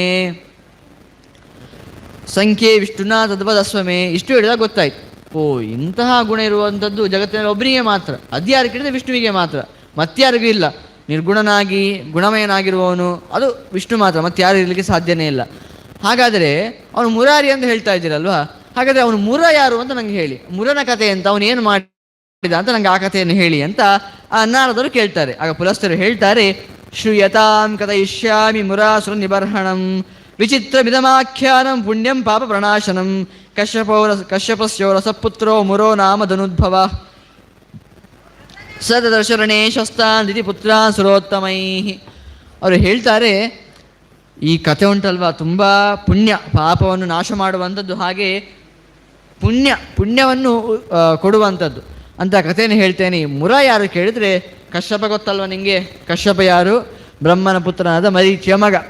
ಆ ಕಶ್ಯಪನಿಗೆ ಧನು ಅಂತ ಅವಳು ಹೆಂಡತಿ, ಅವಳಲ್ಲಿ ಹುಟ್ಟಿದ ಆ ದಾನವ ಆ ಮುರ ಅಂತ. ಅವನು ಏನು ಮಾಡಿದ ಕೇಳಿದರೆ, ತದಸ್ಸ ಮರಣಾತ್ ಬೀತಸ್ತಪ್ತ್ವಾ ವರ್ಷಗಣಾನ್ ಬಹೂನ್ ಆರಾಧಯಾಮಾಸ ಬ್ರಹ್ಮಾಣಂ ಅಪರಾಜಿತಂ. ಏನಾಯಿತು, ಸುರರಿಂದ ತುಂಬ ಪೆಟ್ಟು ತಿಂದ್ರಲ್ವಾ ದಿತಿಪುತ್ರರಲ್ವಾ, ಆ ದೇವತೆಗಳಿಂದ ತುಂಬ ಪೆಟ್ಟು ತಿಂದಿದ್ದಾರೆ ದಿತಿಯ ಮಕ್ಕಳೆಲ್ಲ. ಹಾಗಾಗಿ ನನ್ನ ಸೋದರರೆಲ್ಲ ದಿತಿ ಅಂತ ಹೇಳಿದರೆ ಆ ಧನುವಿನ ಇನ್ನೊಂದು ಸವತಿ ಹೇಳುವ ಹಾಗೆ.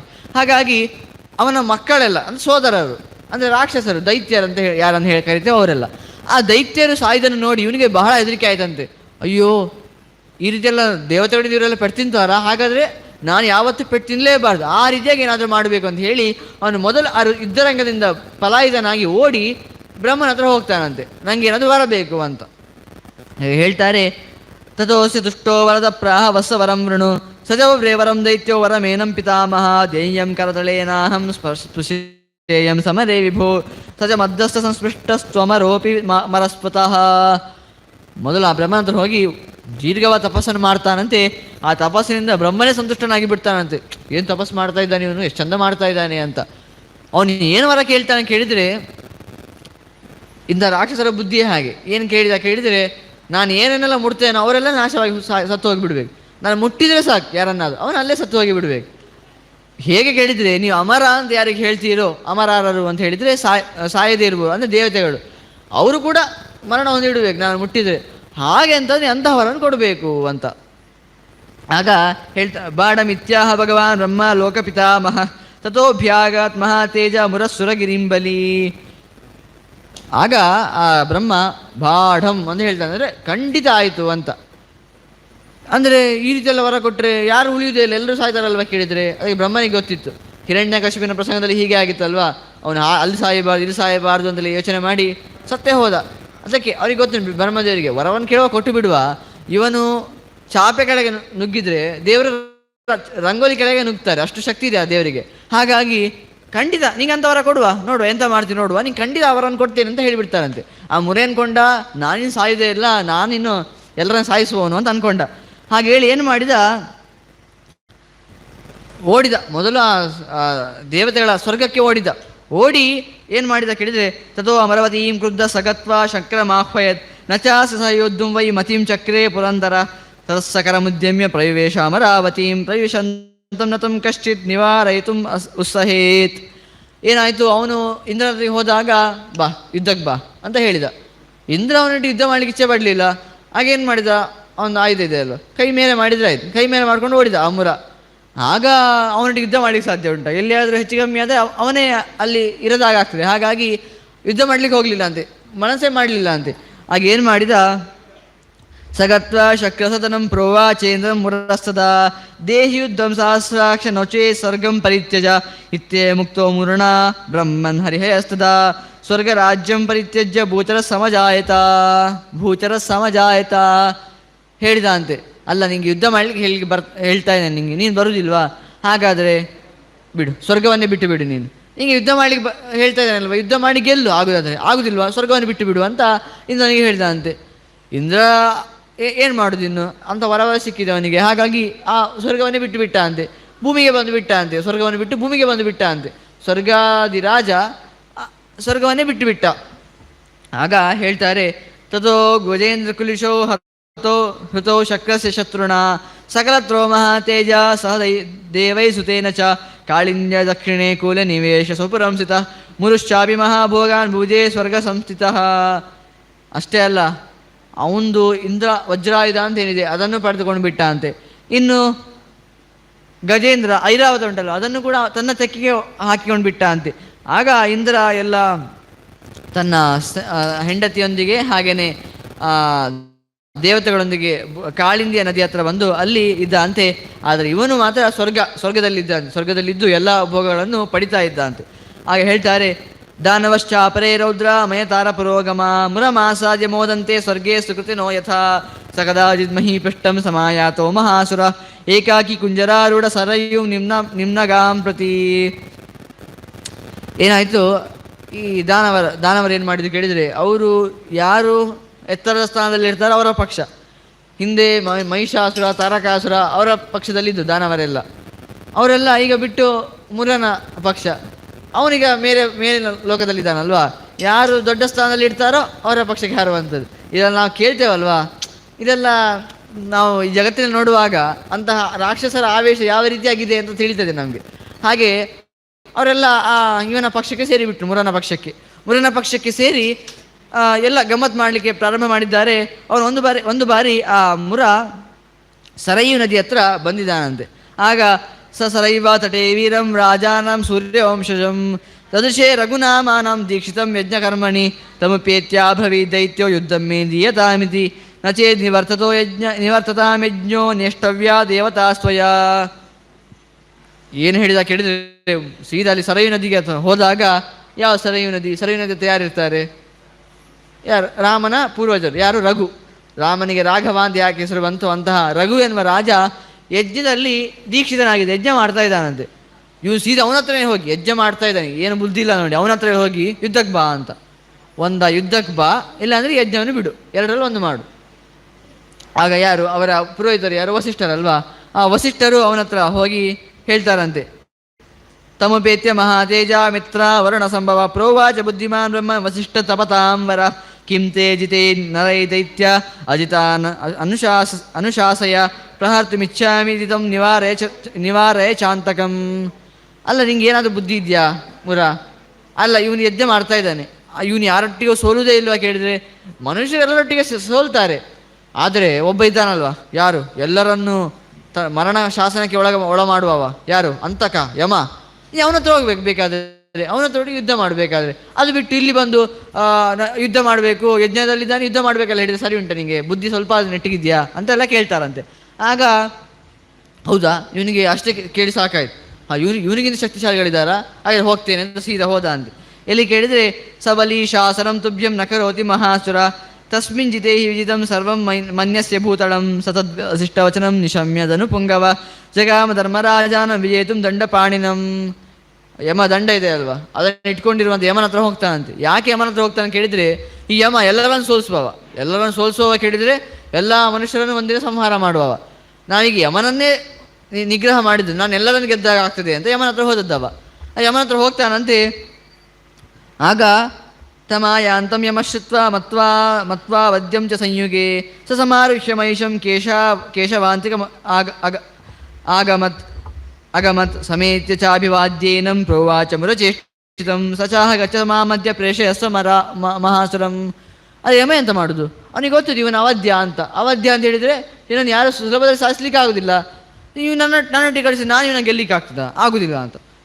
ಬೇಗ ಅವನು ಬರೋದು ಗೊತ್ತಾಗದ ತಡ ಇವನು ತನ್ನ ಮಹಿಷ ಇಟ್ಕೊಂಡ ಅಂತೆ, ಇಟ್ಕೊಂಡು ಓಡಿದ ಅಂತೆ. ಯಾರ ಹತ್ರ ಕೇಳಿದರೆ ಕೇಶವನ ಹತ್ರ, ವಿಷ್ಣುವಿನ ಹತ್ರ ಓಡಿದ ಅಂತೆ.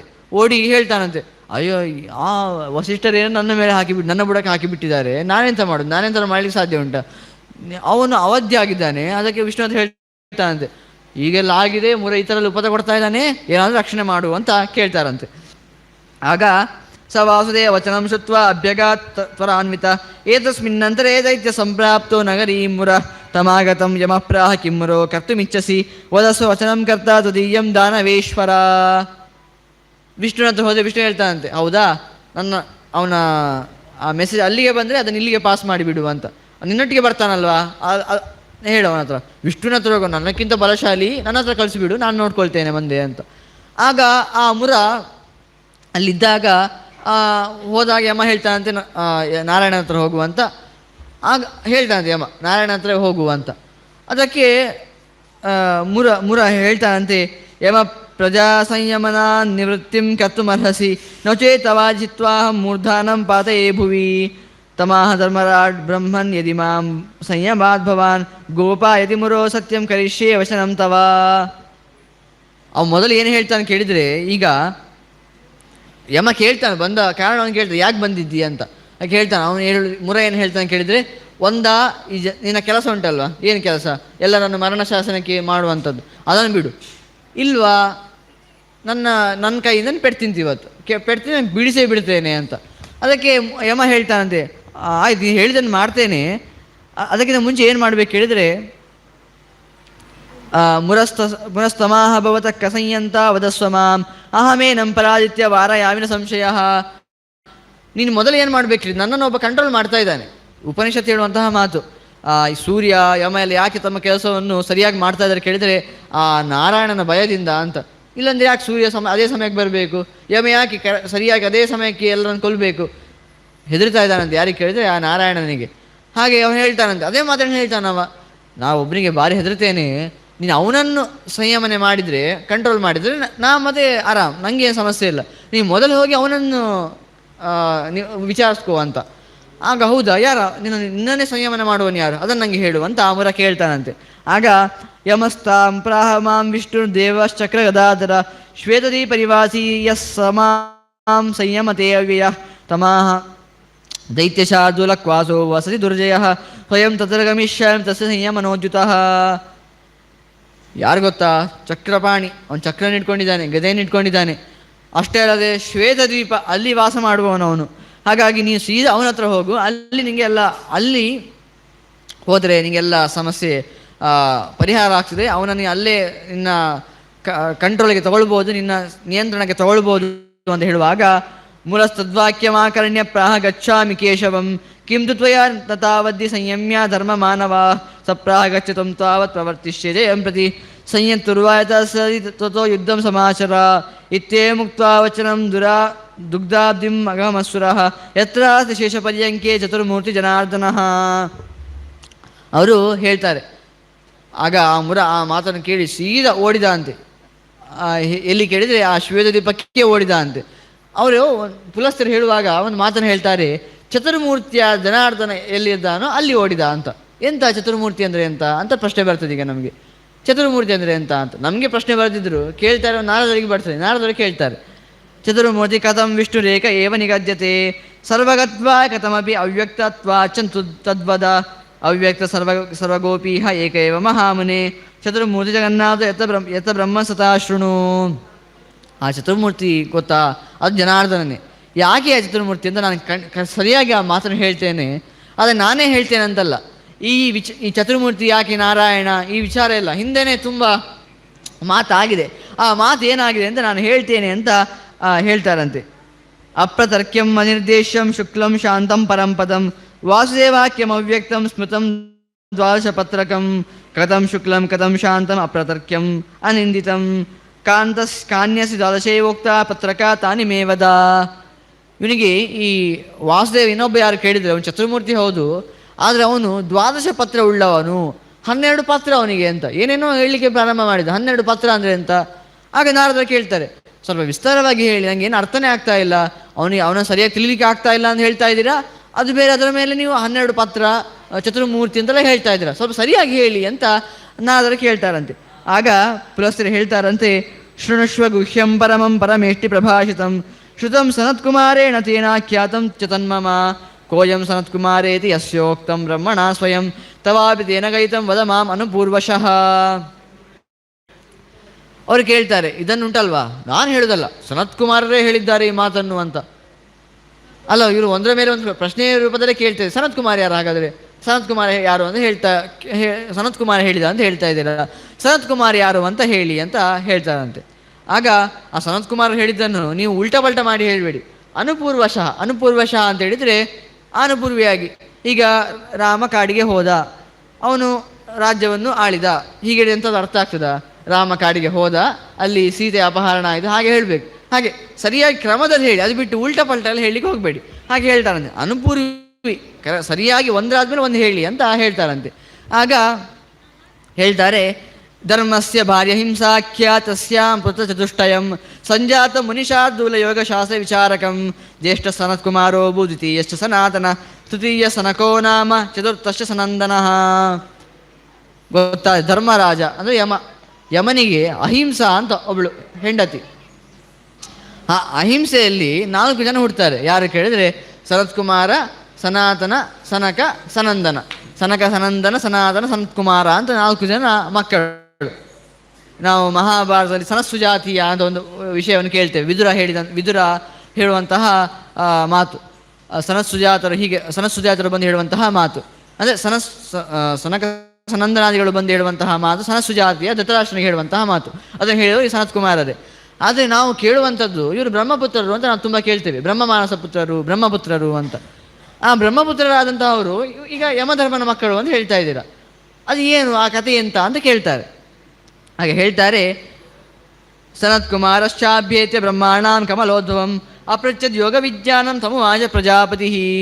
ಆದರೆ ಅವರು ಆ ಕಪಿಲ ಮಹರ್ಷಿ ಹತ್ರ ಹೋಗ್ತಾರಂತೆ ಮೊದಲು. ಆ ಕಪಿಲ ಮಹರ್ಷಿ ಹತ್ರ ಹೋಗಿ, ಆ ಕಪಿಲ ಯಾವುದಕ್ಕೆ ತುಂಬ ಪ್ರಸಿದ್ಧ, ಸಾಂಖ್ಯಯೋಗ ಅಂತ. ಹಾಗಾಗಿ ಸಾಂಖ್ಯಯೋಗವನ್ನು ಕಲ್ಕೊಳ್ಬೇಕು ಅಂತ ಹೋಗ್ತಾರಂತೆ. ಕಪಿಲ ಹಾಗೆಲ್ಲ ಎಲ್ಲರಿಗೆ ಹೇಳಿಕೊಡುವುದಿಲ್ಲ, ಸಾಕ್ಷಾತ್ ನಾರಾಯಣ, ಹಾಗಾಗಿ ಅವನೇ ಹೇಳಿಕೊಡ್ಲಿಲ್ಲ ಅಂತೆ. ಅದಕ್ಕೆ ಇವ್ರಿಗೆ ಕಲಿಬೇಕಂತ ಆಸೆ, ಯೋಗಶಾಸ್ತ್ರವನ್ನು ಕಲಿಬೇಕು ಅಂತ ಆಸೆ. ಅದಕ್ಕೆ ಏನು ಮಾಡಿದ್ರು ಕೇಳಿದರೆ ಸೀದಾ ಹೋಗಿ ಬ್ರಹ್ಮನ ಹತ್ರ ಹೋಗ್ತಾರಂತೆ. ಬ್ರಹ್ಮ ಏನಾದರೂ ಹೇಳ್ಬೋದಲ್ವಾ ಅಂತ ಅವನ ಹತ್ರ ಹೋಗ್ತಾರಂತೆ. ಆಗ ಕಥಯಿಷ್ಯಾಮಿ ತೇ ಸಾಧಿ ಯದಿ ಪುತ್ರತ್ವಮಿಚ್ಛಸಿ ಯಸ್ಯ ಕಸ್ಯ ನ ವಕ್ತವ್ಯಂ ತತ್ಸತ್ಯಂ ನಾಣ್ಯತೇತಿ ಪುತ್ರ ಏವಾಸ್ಮಿ ದೇವೇಶ ಯತ ಶಿಷ್ಯೋಸ್ಮಿ ಅಹಂ ವಿಭೋ ನ ವಿಶೇಷೋಸ್ಮಿ ಪುತ್ರಸ್ಯ ಶಿಷ್ಯಸ್ಯ ಚ ಪಿತಾಮಹ. ಇದುಂಟಲ್ವಾ, ಎಲ್ಲರಿಗೆ ಸೇರುವುದಿಲ್ಲ, ನನ್ನ ಮಕ್ಕಳಿಗೆ ಮಾತ್ರ ಹೇಳುವಂಥದ್ದು ಅಂತ ಹೇಳ್ತಾನಂತೆ, ಪುತ್ರರಿಗೆ ಮಾತ್ರ ಹೇಳುವಂಥದ್ದು ಅಂತ. ಅದಕ್ಕೆ ಈ ಸನತ್ಕುಮಾರ ಹೇಳ್ತಾನಂತೆ, ಅಲ್ಲ ನೀವೇನು ಹೆದರಬೇಡಿ, ಪುತ್ರನಿಗೂ ಶಿಷ್ಯನಿಗೂ, ನಾ ಶಿಷ್ಯ, ಪುತ್ರನಿಗೂ ಶಿಷ್ಯನಿಗೆ ಏನು ವ್ಯತ್ಯಾಸ ಇಲ್ಲ, ನನಗೆ ಹೇಳಿಕೊಡ್ಬೋದಲ್ವಾ ಅಂತ ಹೇಳ್ತಾನಂತೆ. ಆಗ ಒಂದು ವೃತ್ತಾಂತವನ್ನು ಹೇಳ್ತಾರೆ ಬ್ರಹ್ಮದೇವರು, ವಿಶೇಷ ಶಿಷ್ಯ ಪುತ್ರಾಭ್ಯಾಂ ವಿದ್ಯತೆ ಧರ್ಮನಂದನ ಧರ್ಮಕರ್ಮ ಸಮಾಯೋಗೇ ತಥಾಪಿ ಗತ ಶೃಣು ಪುನ್ನಾಮೋ ನರಕಾತ್ರಾತಿ ಪುತ್ರಸ್ತೇನೇಹ ಗೀಯತೆ ಶೇಷ ಪಾಪಹರ ಶಿಷ್ಯ ಯತೀಯಂ ವೈದಿಕೀ ಶ್ರುತಿ. ಅದನ್ನು ಹಾಗೆ ಹೇಳ್ಬೇಡ, ಪುತ್ರನಿಗೂ ಶಿಷ್ಯನಿಗೂ ಸ್ವಲ್ಪ ವ್ಯತ್ಯಾಸ ಇದೆ. ಯಾವತ್ತು ಶಿಷ್ಯನಿಗಿಂತ ಪುತ್ರ ಒಂದು ಪಟ್ಟು ಮೇಲೇನೆ. ಯಾಕೆ ಗೊತ್ತಾ, ಆ ಪುತ್ರ ಇದ್ದಾನಲ್ವ, ಪುನ್ನಾಮ ನರಕದಿಂದ ಪಾರು ಮಾಡ್ತಾನೆ. ಪುನ್ನಾಮ ನರಕ ತ್ರಾಯತೆ ಇತಿ ಪುತ್ರ ಅಂತ ಹೇಳುವಂಥದ್ದು. ಪುತ್ ಎನ್ನುವ ನರಕದಿಂದ ಯಾರು ತಾರಣೆ ಮಾಡ್ತಾನೋ ಅವನು ಪುತ್ರ ಅಂತ. ಹಾಗಾಗಿ ಎಲ್ಲರಿಗೆ ಹೇಳಲಿಕ್ಕೆ ಆಗುವುದಿಲ್ಲ ಅಂತ ಆ ಬ್ರಹ್ಮದೇವರು ಹೇಳ್ತಾರೆ. ಆಗ ಪುನ್ನಾಮ ನರಕ ಅಂತ ಹೇಳಿದರು. ಆಗ ಸನತ್ಕುಮಾರ ಕೇಳ್ತಾರೆ, ಕೋಯಂ ಪುನನ್ನಾಮ ಕೋ ದೇವ ನರಕಾತ್ರಾದಿಪುತ್ರಕಃ ಕಸ್ಮಾಶೇಷಂ ತತ ಪಾಪಂ ಹರೇ ಶಿಷ್ಯಸ್ಯ ತದ್ವದ ಏತತ್ ಪ್ರಾಣಂ ಪರಮಂ ಮಹರ್ಷೇ ಯೋಗಾಂಗಯುಕ್ತಂ ಸದೈವ ಯಚ್ಚ ತಥೈವ ಚೋಗ್ರಂ ಭಯಹಾರಿ ಮಾನವಂ ವದಾಮಿ ತೇ ಸಾಧ್ಯ ನಿಶಾಮಯೇನಂ. ಅವರು ಹೇಳ್ತಾರಂತೆ, ಈ ಪುನ್ನಾಮ ನರಕ ಅಂತ ಕೇಳ್ತಾ ಇದೆಯಲ್ವ, ಅದನ್ನು ಹೇಳ್ತೇನೆ. ಈ ಪುನ್ನಾಮ ನರಕದಿಂದ ಪಾರು ಮಾಡುವವನು ಪುತ್ರ ಮಾತ್ರ. ಆದರೆ ಶಿಷ್ಯರಿದ್ದಾರಲ್ವ, ಅವರು ಇನ್ನು ಉಳಿದ ಪಾಪಗಳಿಂದ ಪಾರು ಮಾಡ್ಬೋದು. ಆದರೆ ಮುಖ್ಯವಾಗಿ ಆ ಪುನ್ನಾಮ ಪುತ್ರ ಎನ್ನುವ ಎಂಥ ನರಕ ಇದೆ ಅದರಿಂದ ಪಾರು ಮಾಡುವವರು ಆ ಪುತ್ರರು ಮಾತ್ರ. ಹಾಗಾಗಿ ಆ ಪುನ್ನಾಮ ನರಕ ಅಂದರೆ ಏನು ಅಂತ ನಿಮಗೆ ಮೊದಲು ಹೇಳ್ತೇನೆ. ಅಂತಹ ಪಾಪಗಳಿಂದ ಪಾರು ಮಾಡಲಿಕ್ಕೆ ಆ ಸಾಮರ್ಥ್ಯತೆ ಆ ಪುತ್ರರಿಗೆ ಅಂತ. ಯಾವ ಪಾಪಗಳು ಅಂತ ಕೇಳಿದರೆ, ಪರದಾರಾಭಿಗಮನಂ ಪಾಪೀಯಾಂ ಸೋಪಸೇವನಂ ಪಾರುಷ್ಯಂ ಸರ್ವಭೂತಾನಾಂ ಪ್ರಥಮಂ ನರಕಂ ಸ್ಮೃತಂ ಫಲಸ್ಥೇಯಂ ಮಹಾಭಾವಂ ಫಲಹೀನಂ ತಥಾಟನಂ ಛೇದನಂ ವೃಕ್ಷಜಾತೀನಾಂ ದ್ವಿತೀಯಂ ನರಕಂ ಸ್ಮೃತಂ. ಪರಸ್ತ್ರೀಯರ ಏನು ಸಂಭೋಗ ಅದು ಅಂತಹ ಅದರಿಂದ, ಹಾಗೆಯೇ ಪಾಪಿಗಳಂತ ಯಾರಿರ್ತಾರೋ ಅವರೊಟ್ಟಿಗೆ ಸೇರುವಂಥದ್ದು, ಹಾಗೆಯೇ ಪಾರುಷ್ಯ ಕಟುವಾದ ಬೇರೆಯವರಿಗೆ ನಿಂದನೆ ಆಗುವಂತೆ ಮಾತಾಡುವಂಥದ್ದು, ಬೈದು ಬೈದು ಮಾತಾಡುವಂಥದ್ದು, ಹಾಗೆಯೇ ಇಂಥವರಿಗೆಲ್ಲ ಒಂದು ನರಕ ಸಿಗ್ತದೆ, ಅದು ಪ್ರಥಮ ನರಕ. ಇನ್ನು ಫಲಸ್ಥೇಯ, ಫಲವನ್ನು ಕಳ್ಳತನ ಮಾಡಿಬಿಡುವಂಥದ್ದು. ನಾವೇನು ಅಂದ್ಕೊಳ್ತೇವೆ, ಯಾರ್ದೋ ಮರ ನಾವು ಯಾರು ಇದಕ್ಕೆ ಅಪ್ಪ ಅಮ್ಮ ಎಲ್ಲ ನಾವು ತೊಗೊಂಡು ಬಿಡುವ ಅಂತ. ಆದರೆ ಯಾರು ಅದಕ್ಕೆ ಒಡೆತನ ಇದ್ದವ್ರ ಕೇಳದೆ ನಾವು ಫಲವನ್ನು ತೆಗೆದುಕೊಂಡ್ರೆ ಅದಕ್ಕೆ ಕೂಡ ಒಂದು ನರಕ ಉಂಟು ಅಂತ ಹೇಳ್ತಾರೆ. ಹಾಗಾಗಿ ಫಲವನ್ನು ನಾವು ಯಾರೋ ಬೇರೆಯವ್ರ ತೋಟದಲ್ಲಿರುವಂಥ ಫಲವನ್ನು ನಾವು ತಗೊಂಡ್ರೂ ಕೂಡ ಅದು ಕೂಡ ಒಂದು ಪಾಪ. ಇನ್ನು ಫಲಹೀನಂ ತಥಾಟನಂ, ಸ್ವಲ್ಪ ನಮಗೆ ಕಟು ಅಂತ ಅನಿಸ್ತದೆ. ನಾವೇನೋ ಏನೂ ಒಂದು ವಿಚಾರವಿಲ್ಲದೆ ಪಿಕ್ನಿಕ್ ಥರ ಸುಮ್ಮನೆ ಏನು ಅದಕ್ಕೆ ಒಂದು ವಿಚಾರವೇ ಇಲ್ಲ ಅಂತಹ ಒಂದು ಅಟನವನ್ನು ಮಾಡಿದರೂ ಕೂಡ ಅದಕ್ಕೆ ಕೂಡ ಒಂದು ಪಾಪ ಇದೆ, ಅದಕ್ಕೆ ಕೂಡ ನರಕ ಸಿಗುವಂತಹ ಸಾಮರ್ಥ್ಯ ಇದೆ ಅಂತ. ಹಾಗಾಗಿ ಅಲ್ಲ, ಅಟನ ಮಾಡಬೇಕಲ್ವ, ಕೇಳಿದ್ರೆ ಅಟನ ಮಾಡುವಾಗಲೂ ಕೂಡ ಅಟನ ಅಂತ ಹೇಳಿದರೆ ಸುಮ್ಮನೆ ನಿರ್ವಿಚಾರವಾಗಿ ನಡೆಯುವಂಥದ್ದು. ಹಾಗೆ ಮಾಡುವಾಗಲೂ ಕೂಡ ಇದೊಂದು ದೇವರ ಒಂದು, ಎಲ್ಲ ಕಡೆ ದೇವರಿದ್ದಾನೆ ಅವನ ಪ್ರದಕ್ಷಿಣೆ ಅಂತ ಅಂದ್ಕೊಂಡ್ರೆ ಅಂತ ಪಾಪ ಬರಲಿಕ್ಕಿಲ್ಲ. ಆದರೆ ಏನು ಕೂಡ ಅಂದ್ಕೊಳ್ಳೋದು ಸುಮ್ಮನೆ ನಡೀತಾ ಇರುವಂಥದ್ದು, ಏನು ವಿಚಾರವಿಲ್ಲದೆ ನಡೆಯುವಂಥದ್ದು ಅದು ಕೂಡ ಒಂದು ಪಾಪ ಅಂತ ಹೇಳ್ತಾರೆ. ಹಾಗೆಯೇ ಛೇದನಂ ವೃಕ್ಷ ಜಾತಿನ, ವೃಕ್ಷಗಳ ಏನಿರ್ತದೆ ಅದನ್ನು ನಾವು ಕಡಿಯುವಂಥದ್ದು ಕೂಡ ಅದಕ್ಕೆ ಕೂಡ ಒಂದು ನರಕ ಸಿಗ್ತದೆ ಅಂತ ಹೇಳ್ತಾರೆ. ವಿನಾಕಾರಣ ವೃಕ್ಷವನ್ನು ಕಡಿದ್ರೂ ಕೂಡ ಒಂದು ನರಕ ಸಿಗ್ತದೆ ಅಂತ ಹೇಳ್ತಾರೆ. ಹಾಗೆಯೇ ವರ್ಜ್ಯಾದಾನಂ ತಥಾ ದುಷ್ಟಂ ಅವಧ್ಯತ್ವಂ ಅವಧ್ಯ ವದಬಂಧನಂ ವಿವಾದಮರ್ಥ ಹೇತುತ್ವಂ ತೃತೀಯಂ ನರಕಂ ಸ್ಮೃತಂ. ಇನ್ನು ಸುಮ್ಮನೆ ಏನು ಪ್ರಯೋಜನ ಇಲ್ಲದಂತಿರುವಂಥ ದಾನ ಮಾಡುವಂಥದ್ದು, ವರ್ಜ್ಯ ದಾನ, ನಮ್ಮ ಕೈಯಲ್ಲಿ ಆಗುವುದಿಲ್ಲ ನೋಡ್ಕೊಳ್ಳಿಕ್ಕೆ, ಅದಕ್ಕೆ ಆ ದಾನವನ್ನು ಏನೋ ದಾನ ಅಂತ ಬೇರೆಯವ್ರಿಗೆ ಕೊಟ್ಟು ಬಿಡುವಂಥದ್ದು, ಹಾಗೆಲ್ಲ ಮಾಡಿದರೆ ಅದಕ್ಕೆ ಕೂಡ ಒಂದು ನರಕ. ಹಾಗೆಯೇ ಒಬ್ಬ ಅವಧ್ಯ ಇರ್ತಾನೆ, ಅವನ ವಧೆ ಮಾಡುವಂಥದ್ದು, ಏನು ಅವನು ದೋಷವೇ ಮಾಡಲಿಲ್ಲ ಆದರೂ ಕೂಡ ಅವನಿಗೇನು ಅವನ ಮೇಲೆ ತಲೆ ಮೇಲೆ ಹಾಕಿ ಬಿಡುವಂಥದ್ದು, ಅವನು ತಪ್ಪು ಮಾಡಿದ ಅಂತ. ಇನ್ನು ದುಷ್ಟ ಇರ್ತಾನೆ, ಅವನನ್ನು ಬಿಟ್ಟು ಬಿಡುವಂಥದ್ದು. ಹೀಗೆಲ್ಲ ಮಾಡಿದರೆ ಖಂಡಿತ ನರಕ. ಹಾಗೆಯೇ ಆ ದುಡ್ಡಿಗೋಸ್ಕರ ವಿವಾದ ಮಾಡುವಂಥದ್ದು ಕೂಡ ತುಂಬ ದೊಡ್ಡ ನರಕಕ್ಕೆ ಹೇತುವಾಗ್ತದೆ. ಹಾಗೆಯೇ ಭಯದಂ ಸರ್ವಸತ್ವಾನ ಭವಭೂತಿ ವಿನಾಶನಂ ಭ್ರಂಶನಂ ನಿಜಧರ್ಮಾಣಂ ಚತುರ್ಥಂ ನರಕಂ ಸ್ಮೃತಂ ಮಾರಣಂ ಮಿತ್ರ ಕೌಟಿಲ್ಯಂ ಮಿಥ್ಯಾಭಿಶಪನಂ ಚೇತ್ ಮಿಷ್ಟೈಕಾಶನಮಿತ್ಯುಕ್ತಂ ಪಂಚಮಂ ತು ನೃಪಾಚನಂ. ಇನ್ನು ತಮ್ಮ ಧರ್ಮ ಅಂತ ಏನಿರ್ತದೋ, ನಮ್ಮ ಧರ್ಮ ಅಂತ ಹೇಳುವಾಗ ಹಿಂದೆ ಬಂದಿತ್ತು, ಆ ಮಾನವ ಧರ್ಮ ಯಾವುದು ಅಂತ ಬಂದಿತ್ತು. ಅಂತಹ ಧರ್ಮವನ್ನು ಬಿಟ್ಟು ಎಲ್ಲರಿಗೂ ಒಳ್ಳೆಯದು ಬಯಸುವಂಥದ್ದು, ದೀನರಿಗೆ ಅಂತ ಯಾರು ಇರ್ತಾರೋ ಅವರಿಗೆ ಅವರಿಗೆ ಸಹಾಯವನ್ನು ಮಾಡುವಂಥದ್ದು, ಇಂಥ ಧರ್ಮಗಳಿವೆ ನಮಗೆ. ಇತ್ಯಾದಿ ಸಂಧ್ಯಾವಂದನ, ದೇವರ ಪೂಜಾದಿಗಳನ್ನು ಮಾಡುವಂಥದ್ದು, ದೇವರ ಪ್ರದಕ್ಷಿಣೆಗಳನ್ನು ಮಾಡುವಂಥದ್ದು, ದೇವರ ಒಂದು ಸ್ತುತಿಯನ್ನು ಮಾಡುವಂಥದ್ದು, ಇಂಥ ಕೆಲವರೆಲ್ಲ ಅವರವರ ಧರ್ಮ ಅಂತಿದೆ. ಅದನ್ನೆಲ್ಲ ಬಿಟ್ಟು ಎಲ್ಲವನ್ನು ಬಿಟ್ಟರೆ ಉಂಟಲ್ವ, ಅವನಿಗೆ ಕೂಡ ಒಂದು ನರಕ ಇದೆ. ಹಾಗೇನೋ ಒಂದು ಹೇಳ್ತಾರೆ ಮಿಷ್ಟೈಕಾಶನಂ ಅಂತ. ಅದ್ಭುತವಾದ ಏನೋ ಅಡುಗೆ ಮಾಡಿದ್ದಾರೆ, ಯಾರಿಗೂ ಸಿಗೋದು ಬೇಡ ಅಂತ ಬಕ ಬಕ ನುಂಗಿಬಿಟ್ರೆ ಉಂಟಲ್ವ, ಅವನಿಗೆ ಕೂಡ ನರಕ ಬಿಟ್ಟದಲ್ಲ ಅಂತ. ಒಂದು ಒಳ್ಳೆ ಅಡುಗೆ ಇದ್ದಾಗ ಅದನ್ನು 4 ಜನರಿಗೆ ಹಂಚಿ ತಿನ್ನಬೇಕು, ಅದು ಬಿಟ್ಟು ನಾವು ಒಬ್ಬನೇ ತಿಂತೇನೆ ಅಂತ ಹೇಳಿದರೆ ಅವನು ಕೂಡ ದೊಡ್ಡ ಪಾಪಕ್ಕೆ ಒಳಗಾಗ್ತಾನೆ. ಇನ್ನು ಮಿಥ್ಯಾಭಿಶಪನಂ, ಸುಳ್ಳು, ಖಂಡಿತ ನೀ ಹೆದರಲೇಬೇಡ, ನಿಂಗೆ ಯಾವಾಗ ತೊಂದರೆ ಬರ್ತದೋ ಆವಾಗ ಕರಿ ನಾನು ಖಂಡಿತ ಬರ್ತೇನೆ ಅಂತ ಹೇಳಿ ಇದು ಮಿಥ್ಯ ಸುಳ್ಳಾದ ಶಪಥ ಎಲ್ಲ ಮಾಡಿದರೆ ಆಗ ನರಕ ಸತ್ಯ ಅಂತ. ಅವನೇನೋ ಅವನ ನಂಬ್ಕೊಂಡಿರ್ತಾನೆ, ಶಪಥ ಮಾಡಿದ ನಂಬ್ಕೊಂಡಿರ್ತಾನೆ, ಆಗ ಅವನನ್ನು ಒಂದು ನಡುದಾರಿಯಲ್ಲಿ ಬಿಟ್ಟಂತಹ ಪಾಪ ಇರ್ತದಲ್ವ, ಹಾಗೆ ಅವನಿಗೆ ಕೂಡ ನರಕ ಸಿಗ್ತದೆ ಅಂತ ಹೇಳ್ತಾರೆ. ಇನ್ನು ವಿಪ್ರೋಷಂ ಬ್ರಹ್ಮಹರಣಂ ಬ್ರಾಹ್ಮಣಾನಾಂ ವಿನಿಂದನಂ ವಿರೋಧಂ ಬಂಧುಭಿಶ್ಚೋಕ್ತಂ ನವಮಂ ನರಪಾಚನಂ. ಇನ್ನು ವಿನಾಕಾರಣ ಒಬ್ಬ ಜ್ಞಾನಿ ಇರ್ತಾನೆ, ಅವನ ಮೇಲೆ ಆರೋಪ ಹೊತ್ತು ಅದು ಇನ್ನೂ ದೊಡ್ಡ ಪಾಪ. ಏನು ತಪ್ಪು ಮಾಡದೇ ಇರ್ತಾನೆ, ಅವನಿಗೇನಾದ್ರು ತೊಂದರೆ ಕೊಟ್ಟರೆ ಪಾಪ, ಆದರೆ ಅದಕ್ಕಿಂತ ದೊಡ್ಡ ಪಾಪ ಒಬ್ಬ ಜ್ಞಾನಿ ಇರ್ತಾನೆ, ದೇವರ ಬಗ್ಗೆ ಚೆನ್ನಾಗಿ ತಿಳ್ಕೊಂಡು ಸಾಧನೆಗಳನ್ನು ಮಾಡ್ತಾ ಇರ್ತಾನೆ, ಅವನ ಮೇಲೆ ಏನೋ ಅಪವಾದವನ್ನು ಹಾಕುವಂಥದ್ದು, ಅದು ಕೂಡ ದೊಡ್ಡ ಪಾಪ. ಇನ್ನು ಜ್ಞಾನಿಯ ನಿಂದನೆ ಮಾಡುವಂಥದ್ದು. ಇನ್ನು ಬಂಧುಬಿಹಿ, ವಿನಾಕಾರಣ ಬಂಧುಗಳೊಟ್ಟಿಗೆ ವಿರೋಧವನ್ನು ಮಾಡುವಂಥದ್ದು. ಆ ಬಂಧುಗಳು ಕೂಡ ಏನೋ ಒಂದು ಋಣಾನುಬಂಧದಿಂದ ದೇವರು ಕೊಟ್ಟಿರ್ತಾನೆ. ಅಂತಹ ಬಂಧುಗಳೊಂದಿಗೆ ಏನೂ ಕಾರಣವಿಲ್ಲದೆ ವಿರೋಧ, ಏಕೆಂದರೆ ಗೊತ್ತಿಲ್ಲ, ಸುಮ್ಮನೆ ವಿರೋಧ ಮಾಡುವಂಥದ್ದು, ಅಂಥವರು ಕೂಡ ಅದು ಕೂಡ ದೊಡ್ಡ ಪಾಪ. ಅವರು ಕೂಡ ನರಕಕ್ಕೆ ಭಾಜನರಾಗ್ತಾರೆ ಅಂತ ಹೇಳ್ತಾರೆ. ಹೀಗೆ ತುಂಬ ಹೇಳ್ತಾರೆ. ಇದನ್ನು ಕೇಳ್ತಾ ಹೋದರೆ ನಮಗೆ ಮಂಡೆ ಬಿಸಿಯಾಗಿ ಹೋಗ್ತದೆ, ಇಷ್ಟೆಲ್ಲ ಪಾಪ ಮಾಡ್ತೇವೆ ನಾವು ಅಂತ. ಅಲ್ಲಿ ನಾವು ಮಾಡುವಂಥದ್ದು ಕೊಡ್ತಾರೆ, ಆದರೂ ಕೂಡ ಅದಕ್ಕೆಲ್ಲ ಒಂದು ಏನು ಉತ್ತರ ಅಂತ ಹೇಳ್ತಾರೆ. ಇಲ್ಲಿ ಇದೊಂದು ಹೇಳ್ತಾರೆ, ಇಷ್ಟು ತುಂಬ ಪಾಪವನ್ನು ಹೇಳ್ತಾರೆ. ಆನಂತರ ಏತೈಸ್ತು ಪಾಪೈ ಪುರುಷ ಪುನ್ನಾಮಾದ್ಯೇ ನ ಸಂಶಯ ಸಂಯುಕ್ತ ಪ್ರಣಯದೇವಂ ಸಂತತ್ಯ ಜಗತಃ ಪತಿಂ ಪ್ರೀತ ಸೃಷ್ಟ್ಯಾ ಶುಭಯ ಸಪಾಪಾದೇನ ಮುಚ್ಚತೆ ಪುನ್ನಾಮ ನರಕಂ ಘೋರಂ ವಿನಾಶೇ ಸರ್ವತಃ. ಒಂದು ಮಾತನ್ನು ಹೇಳ್ತಾರೆ, ಪುನ್ನಾಮ ನರಕದಿಂದ ಆಗ ಹೇಳ್ತಾ ಇದ್ದಾರೆ, ಪುನ್ನಾಮ ನರಕದಿಂದ ತರಣ ಮಾಡ್ತಾನೆ ಆ ಪುತ್ರ, ಅದರಿಂದ ದಾಟಿಸ್ತಾನೆ ಆ ಪುತ್ರ ಅಂತ. ಹೇಗೆ ಕೇಳಿದರೆ ಈ ಪಾಪಗಳಿಂದ ಪುತ್ರ ದಾಟಿಸ್ಬೋದು. ಹೇಗೆ ಕೇಳಿದರೆ ಪುತ್ರ ದಾಟಿಸೋದಿಲ್ಲ ಅಂತ ಹೇಳ್ತಾರೆ. ಅಲ್ಲ, ಅವನೇ ದಾಟಿಸೋದಿಲ್ಲ, ಅವನು ದಾಟಿಸೋದಿಲ್ಲ ಕೇಳಿದರೆ, ಚೆನ್ನಾಗಿ ಆ ಪುತ್ರನಿಗೆ ಮಗ ಹುಟ್ಟಿದ ಮೇಲೆ ಅವನು ದಾಟಿ ಬಿಡ್ತಾನೆ ಕೇಳಿದರೆ ಏನೂ ಇಲ್ಲ. ಅವನಿಗೆ ಒಳ್ಳೆಯ ಸಂಸ್ಕಾರವನ್ನು ಕೊಡಬೇಕು. ಸಂಸ್ಕಾರವನ್ನು ಕೊಟ್ಟು ಅವನು ಮುಂದೆ ಇತ್ಯಾದಿ ಶ್ರಾದ್ದಾದಿಗಳನ್ನು ಮಾಡಲಿಕ್ಕೆ ಅವನಿಗೆ ಸಂಸ್ಕಾರವನ್ನು ಕೊಡಬೇಕು. ಅದು ಬಿಟ್ಟು ಮಗ ಹುಟ್ಟಿದ ನಾನಿಂದ ದಾಟಿಬಿಟ್ಟೆ ಪುನಃ ಏನಿಲ್ಲ. ಅವನಿಗೆ ಒಳ್ಳೆಯ ಸಂಸ್ಕಾರವನ್ನು ಕೊಟ್ಟರೆ ಮಾತ್ರ, ಅವನಿಗೆ ಸಂಸಾರ ಕೊಟ್ಟರೆ ಸಾಕು, ಅವನು ದಾಟಿಸಿಬಿಡ್ತಾನೆ ಕೇಳಿದರೆ ಏನಿಲ್ಲ. ಅವನಿಗೆ ಒಳ್ಳೆಯ ಸಂಸ್ಕಾರ ಕೊಟ್ಟಾಗ ಅದರಿಂದ ಪ್ರೀತನಾಗ್ತಾನೆ ವಿಷ್ಣು ದೇವರು ಪ್ರೀತರಾಗ್ತಾರೆ. ಅದರಿಂದ ಅವರು ಆ ನರಕದಿಂದ ಪಾರು ಮಾಡ್ತಾರೆ ಅಂತ. ಸೊ ಆ ಪುತ್ರನಿಗೆ ಆ ಶಕ್ತಿ ಇದೆ ಅಂತಲ್ಲ, ಆ ಪುತ್ರನಿಗೆ ಒಳ್ಳೆಯ ಸಂಸ್ಕಾರವನ್ನು ಕೊಟ್ಟಿದ್ದರಿಂದ ದೇವರು ಆ ನರಕದಿಂದ ಪಾರು ಮಾಡ್ತಾನೆ. ಆ ಪುತ್ರನಿಗೆ ಆ ಸಾಮರ್ಥ್ಯ ಉಂಟಂತ ಬಯಸಬೇಡಿ ಅಂತ ಆ ಬ್ರಹ್ಮದೇವರು ಹೇಳ್ತಾರೆ. ಆಗ ಏತಸ್ಮಾತ್ ಕಾರಣ ಸಾಧ್ಯ ಸುತ ಪುತ್ರೇತಿ ಗದ್ಯತೆ ಅತ ಪರಂ ಪ್ರವಕ್ಷ್ಯಾಮಿ ಶೇಷ ಪಾಪಸ್ಯ ಲಕ್ಷಣಂ. ಹಾಗಾಗುಂಟಲ್ವಾ, ಇದು ಪುತ್ರನಿಗಿರುವಂತಹ ತಾಕತ್ತು. ಇಷ್ಟು ಅಲ್ಲಿ ಒಂದು 15 ಶ್ಲೋಕಗಳಲ್ಲಿ ಆ ನರಕಗಳ ವರ್ಣನೆಯನ್ನು ಮಾಡ್ತಾರೆ. ಎಂತೆಂಥ ಪಾಪಗಳಿಗೆ ಎಂತೆಂಥ ನರಕ ಸಿಗ್ತದೆ ಅಂತ. ಹೀಗೆ ತುಂಬ ನರಕ ಇದೆ. ಹಾಗಾಗಿ ಇಂತಹ ಪಾಪಗಳಿಂದ ತಾರಣೆ ಮಾಡಲಿಕ್ಕೆ ಪುತ್ರನಿಗೆ ಶಕ್ತಿ ಇದೆ. ಇನ್ನು ಉಳಿದ ಪಾಪಗಳಿಂದ ಶಿಷ್ಯನು ಪಾರು ಮಾಡ್ತಾನೆ. ಶಿಷ್ಯನಿಗೆ ಶಿಷ್ಯಾಂದಿ ಯಾಕೆ ಹೆಸರು ಕೇಳಿದರೆ, ಇನ್ನು ಉಳಿದ ಪಾಪಗಳಿಂದ ಶಿಷ್ಯನಿಗೆ ತಾಕತ್ತಿದೆ, ಅಂದರೆ ಅವನನ್ನು ತರಣೆ ಮಾಡುವಂಥದ್ದು. ಹಾಗಾಗಿ ಶಿಷ್ಯನ ಒಂದು ಗುಣಗಳನ್ನು ಹೇಳ್ತಾರೆ.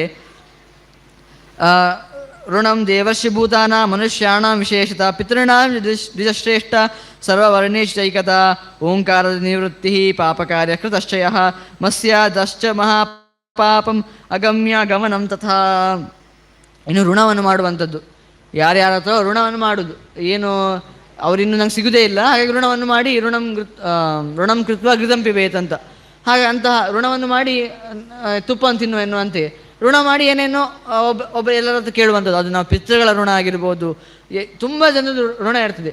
ಅಂತಹ ಋಣಗಳಿಂದ. ಹಾಗೆಯೇ ಇನ್ನೊಂದು ಯಾವ ದೋಷ ಕೇಳಿದರೆ, ತುಪ್ಪಗಳನ್ನೆಲ್ಲ ವ್ಯಾಪಾರ ಮಾಡುವಂಥದ್ದು ಕೂಡ ಒಂದು ದೋಷ ಅಂತ. ಇದು ನಮಗೆ ತುಂಬ ಆಶ್ಚರ್ಯ ಅನ್ನಿಸ್ತದೆ. ಆದರೆ ದುಡ್ಡು ಕೊಟ್ಟು ತುಪ್ಪವನ್ನು ತೆಗೆದುಕೊಳ್ಳೋದು ಒಂದು ದೋಷ. ಹಾಗೆಯೇ ನಮ್ಮ ದೋಷವನ್ನು ಮುಚ್ಚುವಂಥದ್ದು, ನಮ್ಮ ತುಂಬ ದೋಷ ಇರ್ತದೆ.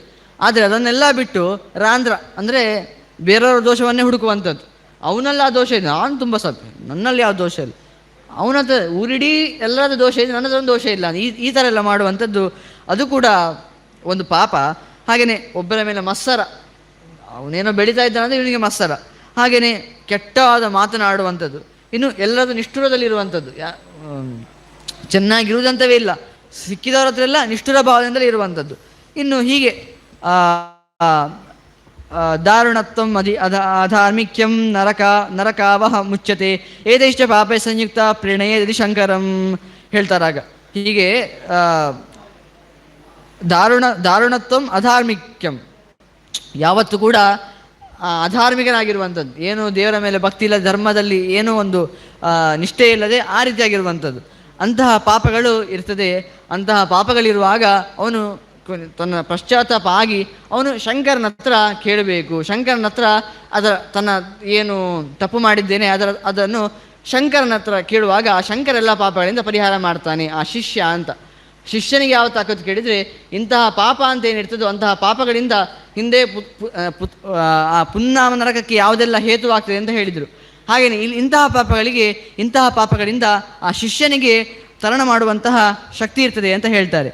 ಆಗ ಪಿತಾಮಹ ವಚ ಶ್ರುತ್ವ ಸಾಧ್ಯ ಪ್ರಾಹ ತಪೋದನ ತ್ರಿಸತ್ಯಂ ತವ ಪುತ್ರೋಹಂ ದೇವಯೋಗ್ಯಂ ವದಸ್ವ ಮೇ ತಮುವಾಚ ಯೋಗಿ ತಮಾಂತ ಪಿತರೋ ಯದಿ ದಾಸ್ಯೇತ ಚ ಸೂನುರ್ದಾಯಾದೋ ಮೇಸಿ ಪುತ್ರಕ. ಆಗ ಹೇಳ್ತಾರೆ, ಹೌದಾ, ಹಾಗಾದರೆ ಪುತ್ರನಿಗೆ ಮಾತ್ರ ನೀವು ಇಂತಹ ಮಾತನ್ನು ಹೇಳುವಂಥದ್ದಾ? ಶಿಷ್ಯನಿಗೆ ನೀವು ಇಷ್ಟು ವಿಸ್ತಾರವಾಗಿ ಆ ಏನು ಧರ್ಮ ಏನು ಹೇಳಿದ್ರು, ಆ ಚತುರ್ಮೂರ್ತಿ ಅಂತೆಲ್ಲ ಹೇಳಿದ್ರಲ್ವ, ಅಂತಹ ಚತುರ್ಮೂರ್ತಿ ಹೇಗೆ ನಾರಾಯಣ ಅಂತ ಪುತ್ರನಿಗೆ ಮಾತ್ರ ಹೇಳುವಂಥದ್ದಾ? ಹಾಗಾಗಿ ನಾನು ಪುತ್ರನಾಗಿ ಬಿಡ್ತೇನೆ, ನಾನು ನಿಮಗೆ ಪುತ್ರ ಅಂತ ಅಂದ್ಕೊಂಡು ಬಿಡಿ ಅಂತ ಅವನು ಹೇಳ್ತಾನೆ. ಶಿಷ್ಯನಿಗೆ ಹೇಳುವುದಿಲ್ಲ ಅಲ್ವಾ, ಹಾಗೆ ಪುತ್ರನಿಗೆ ಹೇಳ್ತೀರಲ್ವ, ನನ್ನ ಪುತ್ರ ಅಂತ ನಿಮಗೆ ನಾನು ತಗೊಂಡು ಬಿಡಿ, ನನ್ನನ್ನು ಪುತ್ರ ಅಂತ ಅಂದ್ಕೊಂಡು ಬಿಡಿ ಅಂತ. ಆಗ ಬ್ರಹ್ಮದೇವರು ಹೇಳ್ತಾರೆ, ತದು ಮೊದಲಿಗೆ ವಿಧ ವಿಧವಾದ ಪುತ್ರರು ತುಂಬ ವಿಧವಾಗಿ ಆಗ್ತಾರೆ ಅಂತ ಹೇಳಿ, ಅಂದರೆ ಔರಸ ಪುತ್ರರು, ಕ್ಷೇತ್ರಜರು, ದತ್ತರು, ಕೃತ್ರಿಮರು, ಗೂಢರು, ಉತ್ಪನ್ನರು, ಅಪವಿದ್ದರು ಅಂತ ಈ ರೀತಿಯಾಗಿ ವಿಧ ವಿಧವಾದ ಪುತ್ರರು ಯಾವ ರೀತಿಯೆಲ್ಲ ಆಗ್ತಾರೆ ಅಂತ ಹೇಳ್ತಾರೆ. ಆಗ ಏತಸ್ಮಾತ್ ಕಾರಣಾತ್ ಪುತ್ರ ನ ಸ್ವಯಂ ದಾತುಮರ್ಹಸಿ ಸ್ವಮಾತ್ಮಾನಂ ಗಚ್ಚ ಶೀಘ್ರಂ ಪಿತರೌ ಸಮುಪಾಹ್ವಯ. ಹಾಗಾಗಿ ಇದರಲ್ಲಿ ಯಾವ ವಿಧದಲ್ಲಿಯೂ ಕೂಡ ತಮ್ಮಂತಾವೇ ಅರ್ಪಣೆ ಮಾಡಿಕೊಂಡು ನಾ ಪುತ್ರ ಅಂತ ಹೇಳಲಿಕ್ಕೆ ಸಾಧ್ಯ ಇಲ್ಲ. ನಾನು ನಿಮಗೆ ಅರ್ಪಣೆ ಮಾಡಿಕೊಂಡು ಬಿಟ್ಟಿದ್ದೇನೆ, ನನ್ನ ಪುತ್ರ ಅಂತ ಅಂದ್ಕೊಂಡು ಬಿಡಿ ಅಂತ ಹೇಳಲಿಕ್ಕೆ ಸಾಧ್ಯ ಇಲ್ಲ. ಹಾಗಾಗಿ ಏನು ಮಾಡಬೇಕು ಹೇಳಿದರೆ, ಸೀದಾ ಹೋಗಿ ನಿನ್ನ ತಂದೆ ತಾಯಿ ಹತ್ರ ಕೇಳು, ನನ್ನನ್ನು ಬ್ರಹ್ಮನಿಗೆ ಕೊಟ್ಟು ಬಿಡಿ ಅಂತ, ಅಂದರೆ ದತ್ತು ಕೊಟ್ಟು ಬಿಡಿ ಅಂತ ಕೇಳು. ಆಗ ಅವ್ರು ಕೊಟ್ಟರೆ ನಾನು ಸ್ವೀಕಾರ ಮಾಡ್ತೇನೆ, ಆನಂತರ ನನ್ನ ಪುತ್ರ ಅಂತ ಅಂದ್ಕೊಳ್ತೇನೆ, ಬಿಟ್ಟರೆ ಸುಮ್ಮನೆ ನೀನು ಹೇಳಿದ ಅಂತ ಇಟ್ಕೊಳ್ಲಿಕ್ಕೆ ಆಗೋದಿಲ್ಲ ಅಂತ ಅವರು ಹೇಳ್ತಾರೆ. ಆಗ ತತಸ್ಸ ಮಾತಾ ಪಿತರೋ ಸಸ್ಮಾರ ವಚನಾದ್ ವಿಭೋ ತೌ ಆಜಗ್ಮುತು ಈಶಾನಂ ದ್ರಷ್ಟುಂ ವೈ ದಂಪತಿ ಮುನೆ ಧರ್ಮೋ ಹಿಂಸಾ ಚ ದೇವೇಶಂ ಪ್ರಣಿಪತ್ಯ ನಿಷೀದತಾಂ ಉಪವಿಷ್ಟೋ ಸುಖಾಸೀನೋ ಸಾಧ್ಯ ವಚನಮಬ್ರವೀತ್. ಹೀಗೆ ಸನತ್ಕುಮಾರರು ಸೀದಾ ಹೋಗಿ ಅವರನ್ನು ಯೋಚನೆ ಮಾಡಿದ್ರಂತೆ, ತನ್ನ ತಾಯಿ ತಂದೆಯರನ್ನು, ಯಾರು, ಅಹಿಂಸಾ ಮತ್ತು ಯಮಧರ್ಮರಾಜ, ಅವರನ್ನು ಯೋಚನೆ ಮಾಡಿ ಈಗ ಅವರು ನನ್ನನ್ನು ಕೊಡಲಿ ಅಂತ ಅಂದರೆ ಯೋಚನೆ ಮಾಡಿದ್ರಂತೆ. ಯೋಚನೆ ಮಾಡುವಾಗಲೇ ಅವರಿಬ್ಬರು ಬಂದುಬಿಟ್ಟು ಆ ಬ್ರಹ್ಮನಿಗೆ ನಮಸ್ಕಾರ ಮಾಡಿದ್ರಂತೆ. ಆ ನಂತರ ಹೇಳ್ತಾರೆ ಅವರು, ಯೋಗಂ ಜಿಗಮಿಷುತ್ತಾತ ಬ್ರಹ್ಮಾಣಂ ಸಮಚೂಚುದಂ ಸಚೋಕ್ತವಾನ್ ಮಾಂ ಪುತ್ರಾರ್ಥಿ ತಸ್ಮಾತ್ ತ್ವಂ ದಾತುಮರ್ಹಸಿ ತ್ವವೇವ ಮುಕ್ತೋ ಪುತ್ರೇಣ ಯೋಗಾಚಾರ್ಯಂ ಪಿತಾಮಹಂ ಉಕ್ತವಂತೋ ಪ್ರಭೋಯಂ ಹಿ ಆವಯೋಸ್ತನಯಸ್ತವ. ಆಗ ಅವರು ಕೇಳ್ತಾರಂತೆ ಸನತ್ಕುಮಾರರು, ನಾನೀಗ ಇವನು ಹೇಳ್ತಾ ಇದ್ದಾನೆ ಪುತ್ರನಿಗೆ ಮಾತ್ರ ಇಂತಹ ವಿಷಯವನ್ನು ಹೇಳುದಂತೆ, ಯಾಕೆ ಬಂತು ಕೇಳಿದ, ಅವನು ಮೊದಲು ಕೇಳಿದಾನಲ್ವ ಚತುರ್ಮೂರ್ತಿ, ಅದರ ಬಗ್ಗೆ ವಿಸ್ತಾರವಾಗಿ ನಾರಾಯಣ ಯಾಕೆ ಚತುರ್ಮೂರ್ತಿ ಅಂತೆಲ್ಲ ಹೇಳಿ ಅಂತ, ಅದಕ್ಕೋಸ್ಕರ ಅವನು ಕೇಳ್ತಾ ಇರುವಂಥದ್ದು, ಪುತ್ರನಾದರೆ ಮಾತ್ರ ವಿಚಾರವನ್ನು ಹೇಳುವಂಥದ್ದು ಕೇಳಿ ಅವನು ಅಹಿಂಸಾ ಮತ್ತು ಧರ್ಮರ ಹತ್ರ ಹೋಗಿ ತನ್ನ ತಂದೆ ತಾಯಿ ಹತ್ರ ಹೋಗಿ ಹೇಳ್ತಾನಂತೆ, ಕೊಟ್ಟು ಬಿಡಿ, ನನಗೆ ಇಂತಹ ಜ್ಞಾನವನ್ನು ಪಡಿಬೇಕು ಅಂತ ಆಸೆ ಇದೆ ಅಂತ. ಆದರೆ ಆ ಧರ್ಮ ಮತ್ತು ಅಹಿಂಸರ ಒಂದು ಗುಣವನ್ನು ನೋಡಿ, ಅದ್ಯ ಪ್ರಭೃತ್ಯಂ ಪುತ್ರಸ್ತವ ಬ್ರಹ್ಮನ್ ಭವಿಷ್ಯತಿ ಇತ್ಯುಕ್ತ್ವಾ ಜಗ್ಮುತಸ್ತೂರ್ಣಂ ವಿನೈವಾಭ್ಯಗತೋ ಯಥಾ ಪಿತಾಮಹೋಬಿತಂ ಪುತ್ರಂ ಸಾಧ್ಯಂ ವಿನಯಾನ್ವಿತಂ ಸನತ್ಕುಮಾರಂ ಪ್ರೋವಾಚ ಯೋಗಂ ದ್ವಾದಶ ಪತ್ರಕಂ. ಆಗ ಏನೋ ಮಗ ತುಂಬ ಜ್ಞಾನವನ್ನು ಪಡಿಬೇಕಂತ ಆಸೆ ಪಡ್ತಾ ಇದ್ದಾನಲ್ವಾ, ನಾನು ಕೊಟ್ಟೇ ಬಿಡ್ತೇನೆ ಅಂತ ಆ ಬ್ರಹ್ಮನಿಗೆ ಕೊಟ್ಟು ಬಿಡ್ತಾರಂತೆ, ನಿನ್ನನೇ ಮಗ ಅಂತ ಕೊಟ್ಟು ಬಿಡ್ತಾರಂತೆ, ದತ್ತು ಕೊಟ್ಟು ಬಿಡ್ತಾರಂತೆ. ಆಗ ಆ ಒಂದು ಮಕ್ಕಳ ಒಂದು ಜ್ಞಾನಕ್ಕೆ ಹಪಹಪಿಕೆ ಇದ್ದಾಗ ಯಾವ ರೀತಿಯಾಗಿ ನಡಿಬೇಕು, ತಂದೆ ತಾಯಿಯರು ಯಾವ ರೀತಿಯಾಗಿ ಸಹಾಯ ಮಾಡಬೇಕು ಅಂತ ಹೇಳಿಕೊಡ್ತಾರೆ ಇಲ್ಲಿ. ಜ್ಞಾನವನ್ನು ಪಡಿಬೇಕು ಅಂತಿದ್ದಾಗ ಅದಕ್ಕೆ ತನ್ನ ಮಗ ಇನ್ನು ನನ್ನ ಮಗ ಅಲ್ಲ, ಇನ್ನು ಬ್ರಹ್ಮನ ಮಗ ಅಂತ ಆಗ್ತಾನೆ, ಆದರೆ ಕೂಡ ಅಡ್ಡಿಲ್ಲ, ಅವನಿಗೆ ಏನೋ ನನ್ನ ಹೊಟ್ಟೆಯನ್ನು ಹುಟ್ಟಿದಾನಲ್ವ, ಅವನಿಗೆ ಜ್ಞಾನದೊಂದು ಹಪಹಪಿಕೆ ಇದೆ ಅಲ್ವಾ, ಕೊಟ್ಟು ಬಿಡುವ. ಸನತ್ಕುಮಾರ ಈ 4 ಜನರನ್ನು ಅವನಿಗೆ ಕೊಟ್ಟು ಬಿಡ್ತಾರಂತೆ. ಆಗ ಅವರು ವಿಸ್ತಾರವಾಗಿ ಏನು ಹೇಳ್ತಾರೆ, ಏನು ಆ ದ್ವಾದಶ ಪತ್ರಕ ಅಂದರೆ ಎಂತ ಅಂತ ಹೇಳ್ತಾರೆ. ಆ ಬ್ರಹ್ಮದೇವರು ಆಗ ಹೇಳ್ತಾರೆ, ಶಿಖಾ ಸಂಸ್ತಂತು ಓಂಕಾರಂ ಮೇಷೋಸ ಶಿರಸಿ ಸ್ಥಿತ ಮಾಸೋ ವೈಶಾಖನಾಮಾಚ ಪ್ರಥಮಂ ಪತ್ರಕಂ ಸ್ಮೃತಂ ಪಾದೋ ಯಕಾರೋ ಮೀನೋಪಿ ಸ ಚೈತ್ರೇ ವಸತೆ ಮುನೆ ಇದಂ ದ್ವಾದಶಮಂ ಪ್ರೋಕ್ತಂ ಪತ್ರಂ ವೈ ಕೇಶವಸ್ಯ ಹಿ. ಅಲ್ಲಿ ವಿಸ್ತಾರವಾಗಿ ದ್ವಾದಶ ಪತ್ರಗಳು ಯಾವುದು ಅಂತ ಹೇಳ್ತಾರೆ. ವಿಷ್ಣುವಿನ 12 ಭಾಗ ಅಂತ ವಿಸ್ತಾರವಾಗಿ ಹೇಳ್ತಾರೆ. ಅಲ್ಲಿ ಏನು ಹೇಳ್ತಾರೆ ಕೇಳಿದರೆ, 12 ಭಾಗದಲ್ಲಿ 12 ರಾಶಿಗಳಿವೆ ಅಂತ. ಅಂದರೆ ಏನು ಕೇಳಿದರೆ 12 ರಾಶಿಗಳಂತ ಏನು ಹೇಳಿದರೆ, ಆ ಆಕಾಶ ಇದೆ ಅಲ್ವಾ, ಆ ಆಕಾಶದಲ್ಲಿ 12 ರಾಶಿಗಳನ್ನು ನಾವು ನೋಡ್ಬೋದು. ಮೇಷ, ವೃಷಭ, ಮಿಥುನ ಅಂತ ನಾವೇನು ಹೇಳ್ತೇವೋ ಅಂಥ 12 ರಾಶಿಯನ್ನು ಆಕಾಶದಲ್ಲಿ ನಾವು ನೋಡ್ಬೋದು. ಅಂದರೆ ನಕ್ಷತ್ರಗಳ ಗುಂಪು ಒಂದು ರಾಶಿ, ಆ ನಕ್ಷತ್ರಗಳ ಗುಂಪು ಎಲ್ಲ ಸೇರಿ 12 ರಾಶಿಗಳಾಗ್ತವೆ. ಇಲ್ಲಿ ಹೇಳ್ತಾರೆ, ಆ ನಾರಾಯಣನ ತಲೆ ಯಾವುದು ಕೇಳಿದರೆ ಮೇಷರಾಶಿ ಒಂದು ತಲೆ ಅಂತೆ, ಒಂದು ತಲೆಯಲ್ಲಿ ಆ ಮೇಷರಾಶಿ ಇದೆ ಅಂತೆ, ಇನ್ನು ಪಾದದಲ್ಲಿ ಮೀನರಾಶಿ ಇದೆ ಅಂತೆ. ಹಾಗೆ ಅವನ 12 ಭಾಗದಲ್ಲಿ 12 ರಾಶಿಗಳಿವೆ ಇದೆ ಅಂತ ಹೇಳಿದರೆ, ಅವನ ಅಷ್ಟು ವಿಸ್ತಾರವಾದ ರೂಪ ಆ ನಾರಾಯಣನ ಹೇಳಲಿಕ್ಕೋಸ್ಕರ, ಎಷ್ಟು ವಿಸ್ತಾರವಾದ ಆಕಾಶದಲ್ಲಿ ನಕ್ಷತ್ರಗಳಿವೆ ಅಷ್ಟು ವಿಸ್ತಾರವಾಗಿ ಆ ನಾರಾಯಣನ ಒಂದು ರೂಪ, ಅದೊಂದು ರೂಪ ನಾರಾಯಣನದ್ದು ಅಂತ. ಹಾಗಾಗಿ ಅದಕ್ಕೆ ದ್ವಾದಶ ಪತ್ರಕ ಅಂತ ಹೇಳುವಂಥದ್ದು ಅಂತ ಹೇಳ್ತಾರೆ. ಒಂದು ದ್ವಾದಶ ಪತ್ರಕ ಅಂತ ಒಂದು ರೂಪ. ಅದು ಹೇಗೆ ಕೇಳಿದರೆ 12 ರಾಶಿಗಳಿಂದ ಕೂಡಿದಂತಹ ಒಂದು ರೂಪ ಅದು. ಹಾಗಾಗಿ ಅದು ಒಂದು ರೂಪ ಅಂತ ಹೇಳ್ತಾರೆ. ತವೋಕ್ತಂ ದೇವಸ್ಯ ರೂಪಂ ದ್ವಾದಶ ಪತ್ರಕಂ ಯಸ್ಮಿನ್ ಜ್ಞಾತೆ ಮುನಿಶ್ರೇಷ್ಠ ನ ಭೂಯೋ ಮರಣಂ ಭವೇತ್. ಇದನ್ನು ಚೆನ್ನಾಗಿ ತಿಳಿದ್ರೆ ಉಂಟಲ್ವಾ, ಇಷ್ಟು ವಿಸ್ತಾರವಾಗಿದೆ ಆ ನಾರಾಯಣನ ರೂಪ ಚೆನ್ನಾಗಿ ತಿಳಿದರೆ ಅವನಿಗೆ ಪುನಃ ಮರಣ ಸಂಸಾರ ಬಂಧನ ಬರುವುದಿಲ್ಲ. ಅಂದರೆ ಅಷ್ಟು ಚೆನ್ನಾಗಿ ಆ ದೇವರನ್ನು ತಿಳಿಬೇಕು ಅಂತ ಹೇಳ್ತಾರೆ. ಅದು ಒಂದು ರೂಪ. 4 ಚತುರ್ಮೂರ್ತಿ ಅಂತ ಹೇಳಿದನು, 4 ಮೂರ್ತಿ ಉಂಟಂತ. ಇನ್ನೊಂದು ಮೂರ್ತಿ ಯಾವುದು ಕೇಳಿದರೆ ದ್ವಿತೀಯ ಮುಕ್ತಂ ಸತ್ವಾಡ್ಯಂ ಚತುರ್ವರ್ಣಂ ಚತುರ್ಮುಖಂ ಚತುರ್ಬಾಹು ಉದಾರಾಂಗಂ ಶ್ರೀವತ್ಸಧರಂ ಅವ್ಯಯಂ. ಇನ್ನೊಂದು ರೂಪ ಯಾವುದು ಕೇಳಿದರೆ ಸತ್ವಾಡ್ಯಂ, ಸತ್ವಗುಣಗಳ ರೂಪ. ಅದು ಸತ್ವ ಅಂತ ಹೇಳಿದರೆ ಈ ನಮ್ಮ ಸಾತ್ವಿಕ ಗುಣ ಅಂತ ನಾವೇನು ಆ ಸಂಸಾರಕ್ಕೆ ಕಾರಣವಾಗಿ ಸತ್ವಗುಣ ಅಂತ ಹೇಳ್ತೇವೆ, ಅದಲ್ಲ. ಸತ್ವಗುಣಗಳಿಂದ ಕೂಡಿದಂತಹ ರೂಪ. ಹಾಗೆಯೇ ಚತುರ್ವರ್ಣಂ ಚತುರ್ಮುಖಂ, ಹಾಗೆಯೇ ಚತುರ್ಬಾಹು 4 ಬಾಹುಗಳಿದ್ದು ಶ್ರೀವತ್ಸ ಚಿಹ್ನೆಯನ್ನು ಹೊತ್ತುಕೊಂಡಿದ್ದಾನೆ, ಅಂತಹ ರೂಪ ಒಂದು. ಇನ್ನೊಂದು 3ನೇ ರೂಪ ಯಾವುದು ಕೇಳಿದರೆ ತೃತೀಯಸ್ತಾಮಸೋ ನಾಮ ಶೇಷಮೂರ್ತಿ ಸಹಸ್ರವದನ ಶ್ರೀಮಾನ್ ಪ್ರಜಾ ಪ್ರಳಯಕಾರಕ ಚತುರ್ಥೋ ರಾಸೋ ನಾಮ ರಕ್ತವರ್ಣ ಚತುರ್ಮುಖ ದ್ವಿಭುಜೋ ಧಾರಯನ್ಮಾಲಂ ಸೃಷ್ಟಿಕಶ್ಚಾದಿಪುರುಷಃ. ಅಲ್ಲಿ ಹೇಳಿದರು ವಿಷ್ಣು ಯಾವುದಕ್ಕೆ ಅಭಿಮಾನಿ ಕೇಳಿದರೆ ಸತ್ವಗುಣಕ್ಕೆ ಅಭಿಮಾನಿ ಅಂತ. ಅಂತಹ ಸತ್ವಗುಣಕ್ಕೆ ಅಭಿಮಾನಿಯಾದ ಅಂದರೆ ದೇವರಿಗೆ ಯಾವ ಗುಣದ ಅಭಿಮಾನ ಕೂಡ ಇಲ್ಲ, ಅಂದರೆ ಸತ್ವಗುಣದ ನಿಯಂತ್ರಣ ಇದೆ ಅಂತ ಅದರ ಅರ್ಥ. ಇನ್ನು 2 ರೂಪವನ್ನು ಹೇಳಿದರು. ಒಂದು ದ್ವಾದಶ ಪತ್ರದ ರೂಪ, ಇನ್ನೊಂದು ಸತ್ವ ಸೃಷ್ಟಿಯ ಸ್ಥಿತಿಯನ್ನು ಮಾಡುವಂತಹ ರೂಪ.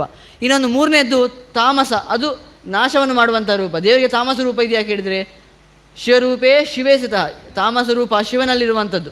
ಅವನೊಳಗಿದ್ದು ನಿಯಂತ್ರಣ ಮಾಡ್ತಾನಲ್ವ ಆ ತಾಮಸ ರೂಪವನ್ನು. ಹಾಗಾಗಿ ಅಂತಹ ರೂಪ ಇದೆ, ಅದು ನಾಶ ಮಾಡುವಂತಹ ರೂಪ. ಇನ್ನೊಂದು ರಜೋರೂಪ, ಅದು ಕೂಡ ರಜೋರೂಪ ಉಂಟಾ ಕೇಳಿದರೆ ಬ್ರಹ್ಮನೊಳಗಿದ್ದು ಬ್ರಹ್ಮ ರಜೋರೂಪ. ಹಾಗೆ ಬ್ರಹ್ಮನೊಳಗಿದ್ದು ಅದನ್ನು ನಿಯಂತ್ರಣ ಮಾಡುವುದರಿಂದ ಅವನನ್ನು ಕೂಡ ರಜೋರೂಪ ಅಂತ ಕರೆದರು. ಅದು ಯಾವ ರೂಪ? ಸೃಷ್ಟಿಯನ್ನು ಮಾಡುವಂತಹ ರೂಪ. ಹೀಗೆ ಸ್ಥಿತಿಯನ್ನು ಮಾಡುವಂತಹ ಒಂದು ರೂಪ, ಅದು ಸತ್ವರೂಪ. ಇನ್ನೊಂದು ನಾಶವನ್ನು ಮಾಡುವಂತಹ, ಅದು ತಾಮಸ ರೂಪ. ಅದು ಅವನಿಗೆ ಅವನ ರುದ್ರನ ಒಳಗಿರುವ ನಿಯಂತ್ರಣ ಮಾಡುವುದರಿಂದ ಅದಕ್ಕೆ ತಾಮಸ ರೂಪ ಅಂತ ಕರೆದರು. ಇನ್ನು ರುದ್ರನ ಒಳಗಿದ್ದು ಬ್ರಹ್ಮನೊಳಗಿದ್ದು ಸೃಷ್ಟಿಯನ್ನು ಮಾಡುವಂತಹ ರೂಪ ಆದ್ದರಿಂದ ಅದಕ್ಕೆ ರಾಸರೂಪ ನಿಯಂತ್ರಣ ಮಾಡುವುದರಿಂದ ಅದನ್ನು ರಾಸರೂಪ ಅಂತ ಕರೆದರು. ಹೀಗೆ ಚತುರ್ರೂಪವುಳ್ಳಂತಹ ವಿಸ್ತಾರವಾಗಿ ಅದನ್ನು ಹೇಳ್ತಾರೆ, ಯಾವ ಯಾವ ರೀತಿಯಲ್ಲಿ ಅವನಿಗೆ ಚತುರ್ರೂಪ ಅಂತ. ಹಾಗೆ ಚತುರ್ಮೂರ್ತಿ ಹೇಗೆ ಅಂತ ಇಲ್ಲಿ ಹೇಳ್ತಾರೆ. ಹಾಗೆ ಹೇಳಿ ಏತತ್ವೋಕ್ತಂ ಮುನಿವರ್ಯ ರೂಪಂ ವಿಭೋ ಪುರಾಣಂ ಮುನಿ ಮತಿಪುಷ್ಟಿವರ್ಧನಂ ಚತುರ್ಭುಜಂ ತಂ ಸ ದುರಾತ್ಮ ಕೃತಾಂತವಾಕ್ಯಾತ್ ಪುನರಾಸಸಾದ. ಎಲ್ಲ ಆಯಿತು. ಇದು ಯಾಕೆ ಇಷ್ಟು ಕಥೆ ಬಂತು? ಪುನಃ ಮುರನ ಕಥೆಯನ್ನು ಪ್ರಾರಂಭ ಮಾಡಿದರು. ಆ ಮುರನ ಕಥೆಗೆ ಒಂದಕ್ಕೊಂದು ವಿಷಯವನ್ನು ಹೇಳ್ತಾ ಬಂದರು. ಇಷ್ಟೆಲ್ಲ ಹೇಳಿ ಆ ನಾರಾಯಣನ ಚತುರ್ರೂಪ ಯಾವ ರೀತಿಯಾಗಿ, ಚತುರ್ಮೂರ್ತಿ ಯಾವ ರೀತಿಯಾಗಿ ಅಂತೆಲ್ಲ ಹೇಳಿ ಆ ನಂತರ ಆ ಮುರ ಪುನಃ ಬಂದ ಅಂತೆ. ಹಾಗೆ ಹೇಳ್ತಾರೆ ತಮಾಗತಂ ಪ್ರಾಹ ಮುನೇ ಮದುಗ್ನಃ ಪ್ರಾಪ್ತೋಸಿ ಕೇನ ಸುರಕಾರಣೇನ ಸಪ್ರಾಹ ಯೋದ್ಧುಂ ಸಹವೈತ್ವಯಾದ್ಯ ತಂ ಪ್ರಾಹ ಭೂಯೇಶ್ವರ ಶತ್ರುಹಂತ.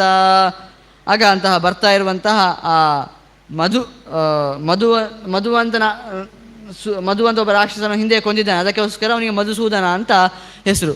ಅಂತಹ ಮಧುಸೂದನನನ್ನು ಕೊಂದಂತಹವನ ಹತ್ರ ಬಂದಂತಹ ಮುರ ಬರ್ತಾನಂತೆ. ಆಗ ಕೇಳ್ತಾನಂತೆ ವಿಷ್ಣು, ಯಾತಕ್ಕೋಸ್ಕರ ಬಂದಿದ್ದೀ ಅಂತ.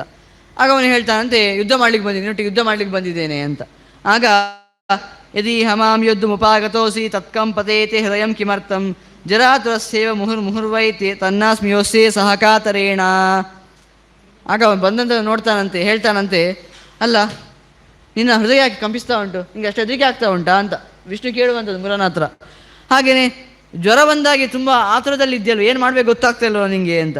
ಹಾಗೆ ನಿನ್ನಂಥವರೊಟ್ಟಿಗೆ ಯುದ್ಧ ಮಾಡಲಿಕ್ಕೆ ಸಾಧ್ಯ, ನಿನಗೆ ಧೈರ್ಯನೇ ಇಲ್ಲ, ನಿನ್ನೊಟ್ಟಿಗೆ ಅಂತ ಯುದ್ಧ ಮಾಡೋದಂತ ವಿಷ್ಣುಗೆ ಹೇಳ್ತಾನಂತೆ. ಆಗ ಇತ್ತೇ ಮುಕ್ತೋ ಮಧುಸೂದನೇನ ಮುರುಸ್ತದಾ ಸ್ವೇ ಹೃದಯೇ ಸ್ವಹಸ್ತಂ ಕಥಂ ಕಸ್ಯೇತಿ ಮುಹುಸ್ತತ ಉಕ್ತ್ವಾ ನಿಪಾತಯಾಮಾಸ ವಿಪನ್ನ ಬುದ್ಧಿ. ಅವನಿಗೆ ಹೀಗೆ ಹೇಳಿದ್ದೆ ತಡ, ಯಾಕೆ ತುಂಬ ಹೆದರ್ತಾ ಇದ್ದಿ, ತುಂಬ ಭಯ, ತುಂಬ ನೀರೆಲ್ಲ ಬರ್ತಾ ಇದೆ, ತುಂಬ ನಿನ್ನೊಟ್ಟಿಗೆಲ್ಲ ಯುದ್ಧ ಮಾಡ್ಲಿಕ್ಕೆ ಸಾಧ್ಯ, ನಿನಗೆ ಧೈರ್ಯವೇ ಇಲ್ಲ ಅಂತ ಹೇಳಿದ್ದೆ ತಡ. ಅವನು ಹೌದಾ ಅವೇನು ನಿಜವಾಗಿ ಆಗ್ತಾ ಇರಲಿಲ್ಲ, ಆದರೆ ಹೌದಾ ನಾನೇನು ಹಾಗಾಗ್ತಾ ಇಲ್ಲಪ್ಪ, ನಾನೆಲ್ಲ ಹಾಗಾಗ್ತಾ ಇದ್ದೇನೆ ಅಂತೇಳಿ ಸೀದವೇ ತನ್ನ ಕೈಯನ್ನು ತಲೆ ಮೇಲೆ ಇಟ್ಕೊಂಡು ಬಿಟ್ಟ ಅಂದೆ. ಅವ ಏನೋ ಆಗ ವಿಪನ್ನ ಬುದ್ಧಿ, ಅವನಿಗೆ ನೆನಪೇ ಇಲ್ಲ, ನಾನೇನು ವರ ಕೇಳಿದೆ ಅಂತ ನೆನಪಿಲ್ಲ. ಅಂತಹ ಏನು ಮಾಡಬೇಕಾದ್ರೆ ಗೊತ್ತಾಗದೆ ನಾನೇನು ಆಗ್ತಾ ಇಲ್ಲ, ನಾನೇನು ಆಗ್ತಾ ಇಲ್ಲ ಕೇಳಿ ಹೌದಾ ಹೌದಾ ಅಂತ ಹೇಳ್ಕೊಂಡು ಕೈ ಇಟ್ಕೊಂಡು ಬಿಟ್ಟಾನೆ. ಅಲ್ಲೇ ಸತ್ತು ಹೋದ ಅಂತ ಹೇಳ್ತಾರೆ. ಆಗ ಹರಿಶ್ಚ ಚಕ್ರಂ ಮೃದುಲಾಘವೇನ ಮುಮೋಚ ತದ್ಧೃತ ಕಮಲಸ್ಯ ಶತ್ರೋ ಚಿಚ್ಚೇ ದೇವ ಸುಗತವ್ಯತಾಭಂ ದೇವಂ ಪ್ರಶಂಸಂತಿ ಸಪದ್ಮನಾಭಂ. ಆಗ ಅವನು ಸತ್ತು ಹೋದ ಅಲ್ವಾ, ಭಸ್ಮ ಆಗಲಿಲ್ಲ ಆಗ ಅವನು ಕೇಳಿದಂತ ಸಾಯ್ಬೇಕಂತ ಕೇಳಿದದ್ದು. ಆಗ ಹಾಗೆ ಆಗಿರುವಾಗ ಅವನ ಹೃದಯವನ್ನೇ ಘಾತನೆ ಮಾಡಿ ಆ ವಿಷ್ಣು ಅವನ ಸಾಯಿಸಿಬಿಟ್ಟ ಅಂತೇಳಿ ವಿಧಾರಣೆ ಮಾಡಿಬಿಟ್ಟ ಅಂತ ನನ್ನ ಹೃದಯವನ್ನು. ಆಗ ಆ ದೇವತೆಗಳೆಲ್ಲ ತುಂಬ ಸಂತೋಷ ಪಡ್ತಾರಂತೆ. ಆಗ ಹೇಳ್ತಾರೆ, ಏತತ್ವೋಕ್ತಂ ಮೃದೈತ್ಯನಾಶನಂ ಕೃತಂ ಹಿ ಯುಕ್ತ್ಯಾ ಶಿತಚಕ್ರಪಾಣಿನ ಅತ ಪ್ರಸಿದ್ಧಿಂ ಸಮುಪಾಜಗಾಮ ಮುರಾರಿತ್ಯೇವ ವಿಭುರ್ ನರಸಿಂಹ. ಆಗ ಈ ರೀತಿಯಾಗಿ ಅವನು ಮುರಾರಿ ಅಂತ ಪ್ರಸಿದ್ಧನಾದ ಅಂತ ಹೇಳ್ತಾರೆ. ಮುರಾರಿ ಅಂತ ಯಾಕೆ ನಾರಾಯಣ ಪ್ರಸಿದ್ಧ ಆದ ಅಂತ ಹೇಳಿದರೆ, ಈ ರೀತಿಯಾಗಿ ಮುರನನ್ನು ಸಾಯುವಂತೆ ಮಾಡಿದ್ದರಿಂದ ಅವನು ಮುರಾರಿ ಅಂತ ಪ್ರಸಿದ್ಧನಾದ ಕಥೆ ಇದು ಅಂತ ಆ ಪುರಸ್ಥರು ಹೇಳ್ತಾರೆ. ಆನಂತರ ಹೇಳ್ತಾರೆ, ತಥೋ ಮುರಾರಿ ಭವನಂ ಸಮಭ್ಯೇತಿ ಸುರಾಸತ ಊಚುರ್ದೇವ ನಮಸ್ಕೃತಿ ಜಗತ್ ಸಂಕ್ಷುಬ್ಧಿ ಕಾರಣಂ. ಇದು ಯಾಕೆ ಬಂತು, ಮುರಾರಿಯ ಕಥೆ ಯಾಕೆ ಬಂತು? ದೇವತೆಗಳು ಕೇಳಿದರು, ಮುರಾರಿ ಒಬ್ಬ ಇದ್ದ ಅಂತ ಹೇಳಿದರು. ಅದಕ್ಕೆ ಇದು ಯಾರು ಮುರಾರಿ ಅಂತ ಕೇಳುವಾಗ ನಾರದರು ಕೇಳಿದ ಪ್ರಶ್ನೆಗೆ ಇಷ್ಟು ಉತ್ತರವನ್ನು ಹೇಳುವಂಥದ್ದು. ನಿಜವಾಗಿ ಯಾಕೆ ಬಂದಿತ್ತು? ಮುರಾರಿ ಹತ್ರ ಹೋಗಿದ್ದರು ಆ ದೇವತೆಗಳು, ಜಗತ್ತಲ್ಲಿ ಸಂಕ್ಷುಬ್ಧವಾಗಿದೆ, ಏನು ಮಾಡಬೇಕು ಗೊತ್ತಾಗ್ತಾ ಇಲ್ಲ ಅಂತ ಹೋಗಿದ್ದಾರೆ. ಆಗ ನಮಸ್ಕಾರ ಮಾಡಿ ಹೇಳ್ತಾರಂತೆ, ಜಗತ್ತೆಲ್ಲ ಈ ರೀತಿಯಾಗಿ ಆಗಿದೆ, ಸಂಕ್ಷುಬ್ಧವಾಗಿದೆ, ಸರಿಯಾಗಿ ಕೆಲಸವನ್ನು ಮಾಡ್ತಾ ಇಲ್ಲ, ಹಾಗಾಗಿ ಅದಕ್ಕೆ ಕಾರಣವನ್ನು ತಿಳಿಗೋಸ್ಕರ ನಿಮ್ಮ ಹತ್ರ ಬಂದಿದ್ದೇನೆ ಅಂತ ಹೇಳುವಾಗ ಹೇಳ್ತಾರಂತೆ, ತಚ್ಚುತ್ವ ಭಗವಾನ್ ಪ್ರಾಹ ಗಚ್ಛಾಮೋ ಹರ ಮಂದಿರಂ ಸವೇಶ್ಯತಿ ಮಹಾಜ್ಞಾನಿ ಜಗಶುದ್ಧಂ ಚರಾಚರಂ ತದೋಕ್ತ ವಾಸುದೇವೇನ ದೇವಾ ಶಕ್ರ ಪುರೋಗಮಾ ಜನಾರ್ದನಂ ಪುರಸ್ಕೃತ್ಯ ಪ್ರಜಗ್ಮುರ್ ಮಂದರಂ ಗಿರಿಂ ನ ದತ್ತ ದೇವಂ ನ ವೃಷಂ ನ ದೇವಿಂ ನ ಚ ನಂದಿನಂ. ಆಗ ಅವರೆಲ್ಲರೂ ಕೂಡ ನಾರಾಯಣ ಅಂತ ಕೇಳುವಾಗ ನಾರಾಯಣ ಹೇಳ್ತಾನಂತೆ, ನೀವೆಲ್ಲರೂ ಕೂಡ ಈಗ ಮಂದರ ಪರ್ವತಕ್ಕೆ ಹೋಗಿ, ಅಲ್ಲಿ ಸಿಗ್ತಾನೆ ನಿಮಗೆ ರುದ್ರ. ಆ ರುದ್ರ ನಿಮಗೆ ಯಾಕೆ ಇಷ್ಟು ಕಷ್ಟ ಆಗ್ತಿದೆ ಕೇಳಿದರೆ, ರುದ್ರ ನಿಮಗೆ ಕಾಣ್ತಾ ಇಲ್ಲ, ಹಾಗೆಯೇ ರುದ್ರ ತಪಸ್ ಮಾಡ್ತಾ ಇದೆ ಅಂದ್ಕೊಂಡಿದ್ದೀರಿ. ನೀವು ಸೀದಾ ಹೋಗಿ ಮಂದರ ಪರ್ವತಕ್ಕೆ ಹೋಗಿ, ಅಲ್ಲಿ ಇರ್ತಾನವ. ಅಲ್ಲಿ ಹೋದರೆ ಅವರಿಗೆ ದೇವನೂ ಕಾಣಲಿಲ್ಲ ಅಂತೆ, ಪಾರ್ವತಿಯೂ ಕಾಣಲಿಲ್ಲ ಅಂತೆ, ನಂದಿಯೂ ಕಾಣಲಿಲ್ಲ, ಎಂತ ಕಾಣಲೇ ಇಲ್ಲ ಅಂತೆ. ಆಗ ಶೂನ್ಯಂ ಗಿರಿಂ ಅಪಶ್ಯಂತ ಅಜ್ಞಾನ ತಿಮಿರಾವೃತ ತಾನ್ ಮೂಢದೃಷ್ಟಿ ಸಂಪ್ರೇಕ್ಷ ದೇವ ವಿಷ್ಣುರ್ಮಹಾದಿತಿ ಪ್ರೋವಾಚ ಕಿಂ ನ ಪಶ್ಯದ್ವಂ ಮಹೇಶಂ ಪುರದಸ್ಥಿತಂ ತಮೂಚುರ್ನೈವ ದೇವೇಶಂ ಪಶ್ಯಾಮೋ ಗಿರಿಜಾಪಿತಂ ನ ವಿದ್ಮ ಕಾರಣಂ ತಚ್ಚ ಏನ ದೃಷ್ಟಿರ್ಹತಾಹಿನ ತಾನು ವಾಜಗನ್ಮೂರ್ತಿ ಯೂಯಂ ದೇವಸ್ಯ ಸಾಗಸಃ. ಆಗ ಒಂದು ಮಾತನ್ನು ಹೇಳ್ತಾರೆ. ಅಲ್ಲಿ ಹೋದರೆ ವಿಷ್ಣು ಹೇಳ್ತಾನಂತೆ, ಅಲ್ಲಿ ನಮ್ಗೆ ಕಾಣ್ತಾನೆ ಇಲ್ಲ ಅಲ್ವಾ ರುದ್ರ, ನೀನು ಅಲ್ಲಿದ್ದಾನೆ ಹೇಳ್ತಾ ಇದ್ದೀರಾ, ಇಲ್ಲಿ ಕಾಣ್ತಾನೆ ಇಲ್ಲ ಅಲ್ವಾ ಅಂತ ಕೇಳಿದರೆ, ಆ ವಿಷ್ಣುಗೆ ಹೇಳ್ತಾನೆ, ಅಂತ ಕಾಣ್ತಾ ಇಲ್ವಾ, ಅಷ್ಟು ಚಂದ ಕಾಣ್ತಾ ಇಲ್ಲ, ನೀವು ಕಾಣ್ತಾ ಇಲ್ಲ ಅಂತ ಹೇಳ್ತಾ ಇದ್ದೀರಲ್ವ, ಇದು ಹೇಗೆ ಸಾಧ್ಯ ಅಂತ ಅವ್ರು ಕೇಳ್ತಾರಂತೆ. ಆಗ ಹೇಳ್ತಾರೆ, ಪಾಪಿಷ್ಟ ಗರ್ಭಹಂತಾರೋ ಮೃಡಾನ್ಯ ಸರ್ವ ಸ್ವಾರ್ಥ ತತ್ಪರ ತೇನ ಜ್ಞಾನ ವಿವೇಕೋ ಹಿ ವೈ ಹೃತೋ ದೇವೇನ ಶೂಲಿನ ಏನಾಗ್ರಹಿತಮಪಿ ಪಶ್ಯಂತೋಪಿ ನ ಪಶ್ಯಥ ತಸ್ಮಾತ್ ಕಾಯವಿಶುದ್ಧ್ಯರ್ಥಂ ದೇವ ದೃಷ್ಟ್ಯರ್ಥಮಾದರಾತ್. ಆಗ ಹೇಳ್ತಾರಂತೆ, ನಿಮ್ಗೆ ಯಾಕೆ ಕಾಣ್ತಾ ಇಲ್ಲ ಗೊತ್ತುಂಟ, ನೀವು ತುಂಬ ಪಾಪವನ್ನು ಮಾಡಿದ್ದೀರಿ ಅಂತ ದೇವತೆಗಳಿಗೆ ಹೇಳ್ತಾರಂತೆ ನಾರಾಯಣ. ನೀವು ತುಂಬ ಪಾಪವನ್ನು ಮಾಡಿದ್ರಿಂದ ನಿಮ್ಗೆ ಕಾಣ್ತಾ ಇಲ್ಲ. ಅದೇನು ಪಾಪ ಕೇಳಿದರೆ, ನೀವೊಂದು ಅನ್ಯಾಯವನ್ನು ಮಾಡಿದ್ದೀರಲ್ವ. ಏನು ಕೇಳಿದರೆ, ಆ ಪಾರ್ವತಿ ಗರ್ಭವನ್ನು ಧರಿಸಬೇಕಿತ್ತು, ಆ ವೀರ್ಯ ಶಿವನ ಆ ತೇಜಸ್ಸನ್ನು ವೀರ್ಯವನ್ನು ನೀವು ಸೀದಾ ಹೋಗಿ ಆ ಅಗ್ನಿಗೆ ಕೊಟ್ಟು ಬಿಟ್ರಿ. ಪಾರ್ವತಿ ನಿಜವಾಗಿ ಹೊರಬೇಕು, ಅವಳು ಹೊರುವಂತೆ ಮಾಡಲಿಲ್ಲ. ನೀವೇನೋ ಸ್ವಾರ್ಥದಿಂದ ಬೇಗ ಬೇಗ ಆಗಬೇಕು ಅಂತ ಅಗ್ನಿಗೆ ಕೊಟ್ಟು ಬಿಟ್ರಲ್ವಾ, ಹಾಗಾಗಿ ಆ ಕಾರಣದಿಂದ ನೀವು ಪಾಪಿಷ್ಟರಾಗಿದ್ದೀರಾ, ಅದಕ್ಕಾಗಿ ನಿಮಗೆ ಶಿವ ಕಾಣ್ತಾ ಇಲ್ಲ ಅಂತ ಅವರು ಹೇಳ್ತಾರಂತೆ. ಆ ನಾರಾಯಣ ದೇವತೆಗಳ ಹತ್ರ ಹೇಳ್ತಾನಂತೆ. ಆಗ ತಪ್ತಕೃಚ್ಛೇಣ ಸಂಶುದ್ಧ ಕ್ರುದ್ಧಂ ಸ್ಥಾನಮೀಶ್ವರೇ ಕ್ಷೀರಸ್ನಾನೆ ಪ್ರಯುಂಜೀತ ಸಾರ್ಧಂ ಕುಂಭಶತಂ ಸುರಾಹ. ಅದಕ್ಕೆ ಏನು ಮಾಡಬೇಕು ಗೊತ್ತುಂಟ, ನೀವು ಒಳ್ಳೆ ಸಂಶುದ್ಧರಾಗಬೇಕು. ಯಾವ ರೀತಿಯಾಗಿ ಕೇಳಿದರೆ, ತೀರ್ಥ ಸ್ನಾನಾದಿಗಳನ್ನು ಮಾಡಿ ಶುದ್ಧರಾದರೆ ಮಾತ್ರ ನಿಮಗೆ ಆಗ ಆ ಶಿವ ಕಾಣ್ತಾನೆ. ನೀವು ಪಾಪಿಷ್ಟರಾಗಿದ್ದರೆ ನಿಮಗೆ ಅಂತಹ ರುದ್ರ ಕಾಣಲಿಕ್ಕೆ ಸಾಧ್ಯನೇ ಇಲ್ಲ. ಹಾಗಾಗಿ ತೀರ್ಥಸ್ನಾನಾದಿಗಳನ್ನು ಮಾಡಿ ಅಂತ ಹೇಳ್ತಾನಂತೆ. ಆಗ ಅವರು ತುಂಬ ಸ್ನಾನಾದಿಗಳನ್ನು ಮಾಡಿ ಶತರುದ್ರಿಯಗಳನ್ನೆಲ್ಲ ಋಗ್ವೇದಗಳನ್ನೆಲ್ಲ ಪಾರಾಯಣ ಮಾಡಿ ಎಲ್ಲರೂ ಕೂಡ ಆಗ ಆ ರುದ್ರನನ್ನು ಕಂಡ್ರಂತೆ. ಯಾವ ರೀತಿಯಾಗಿ ಕಂಡ್ರು, ಹೇಗೆ ಕಂಡ್ರು ಅಂತ ನಾಳೆ ಸೇರಿದಾಗ ನೋಡೋಣ ಅಂತ ಹೇಳ್ತಾ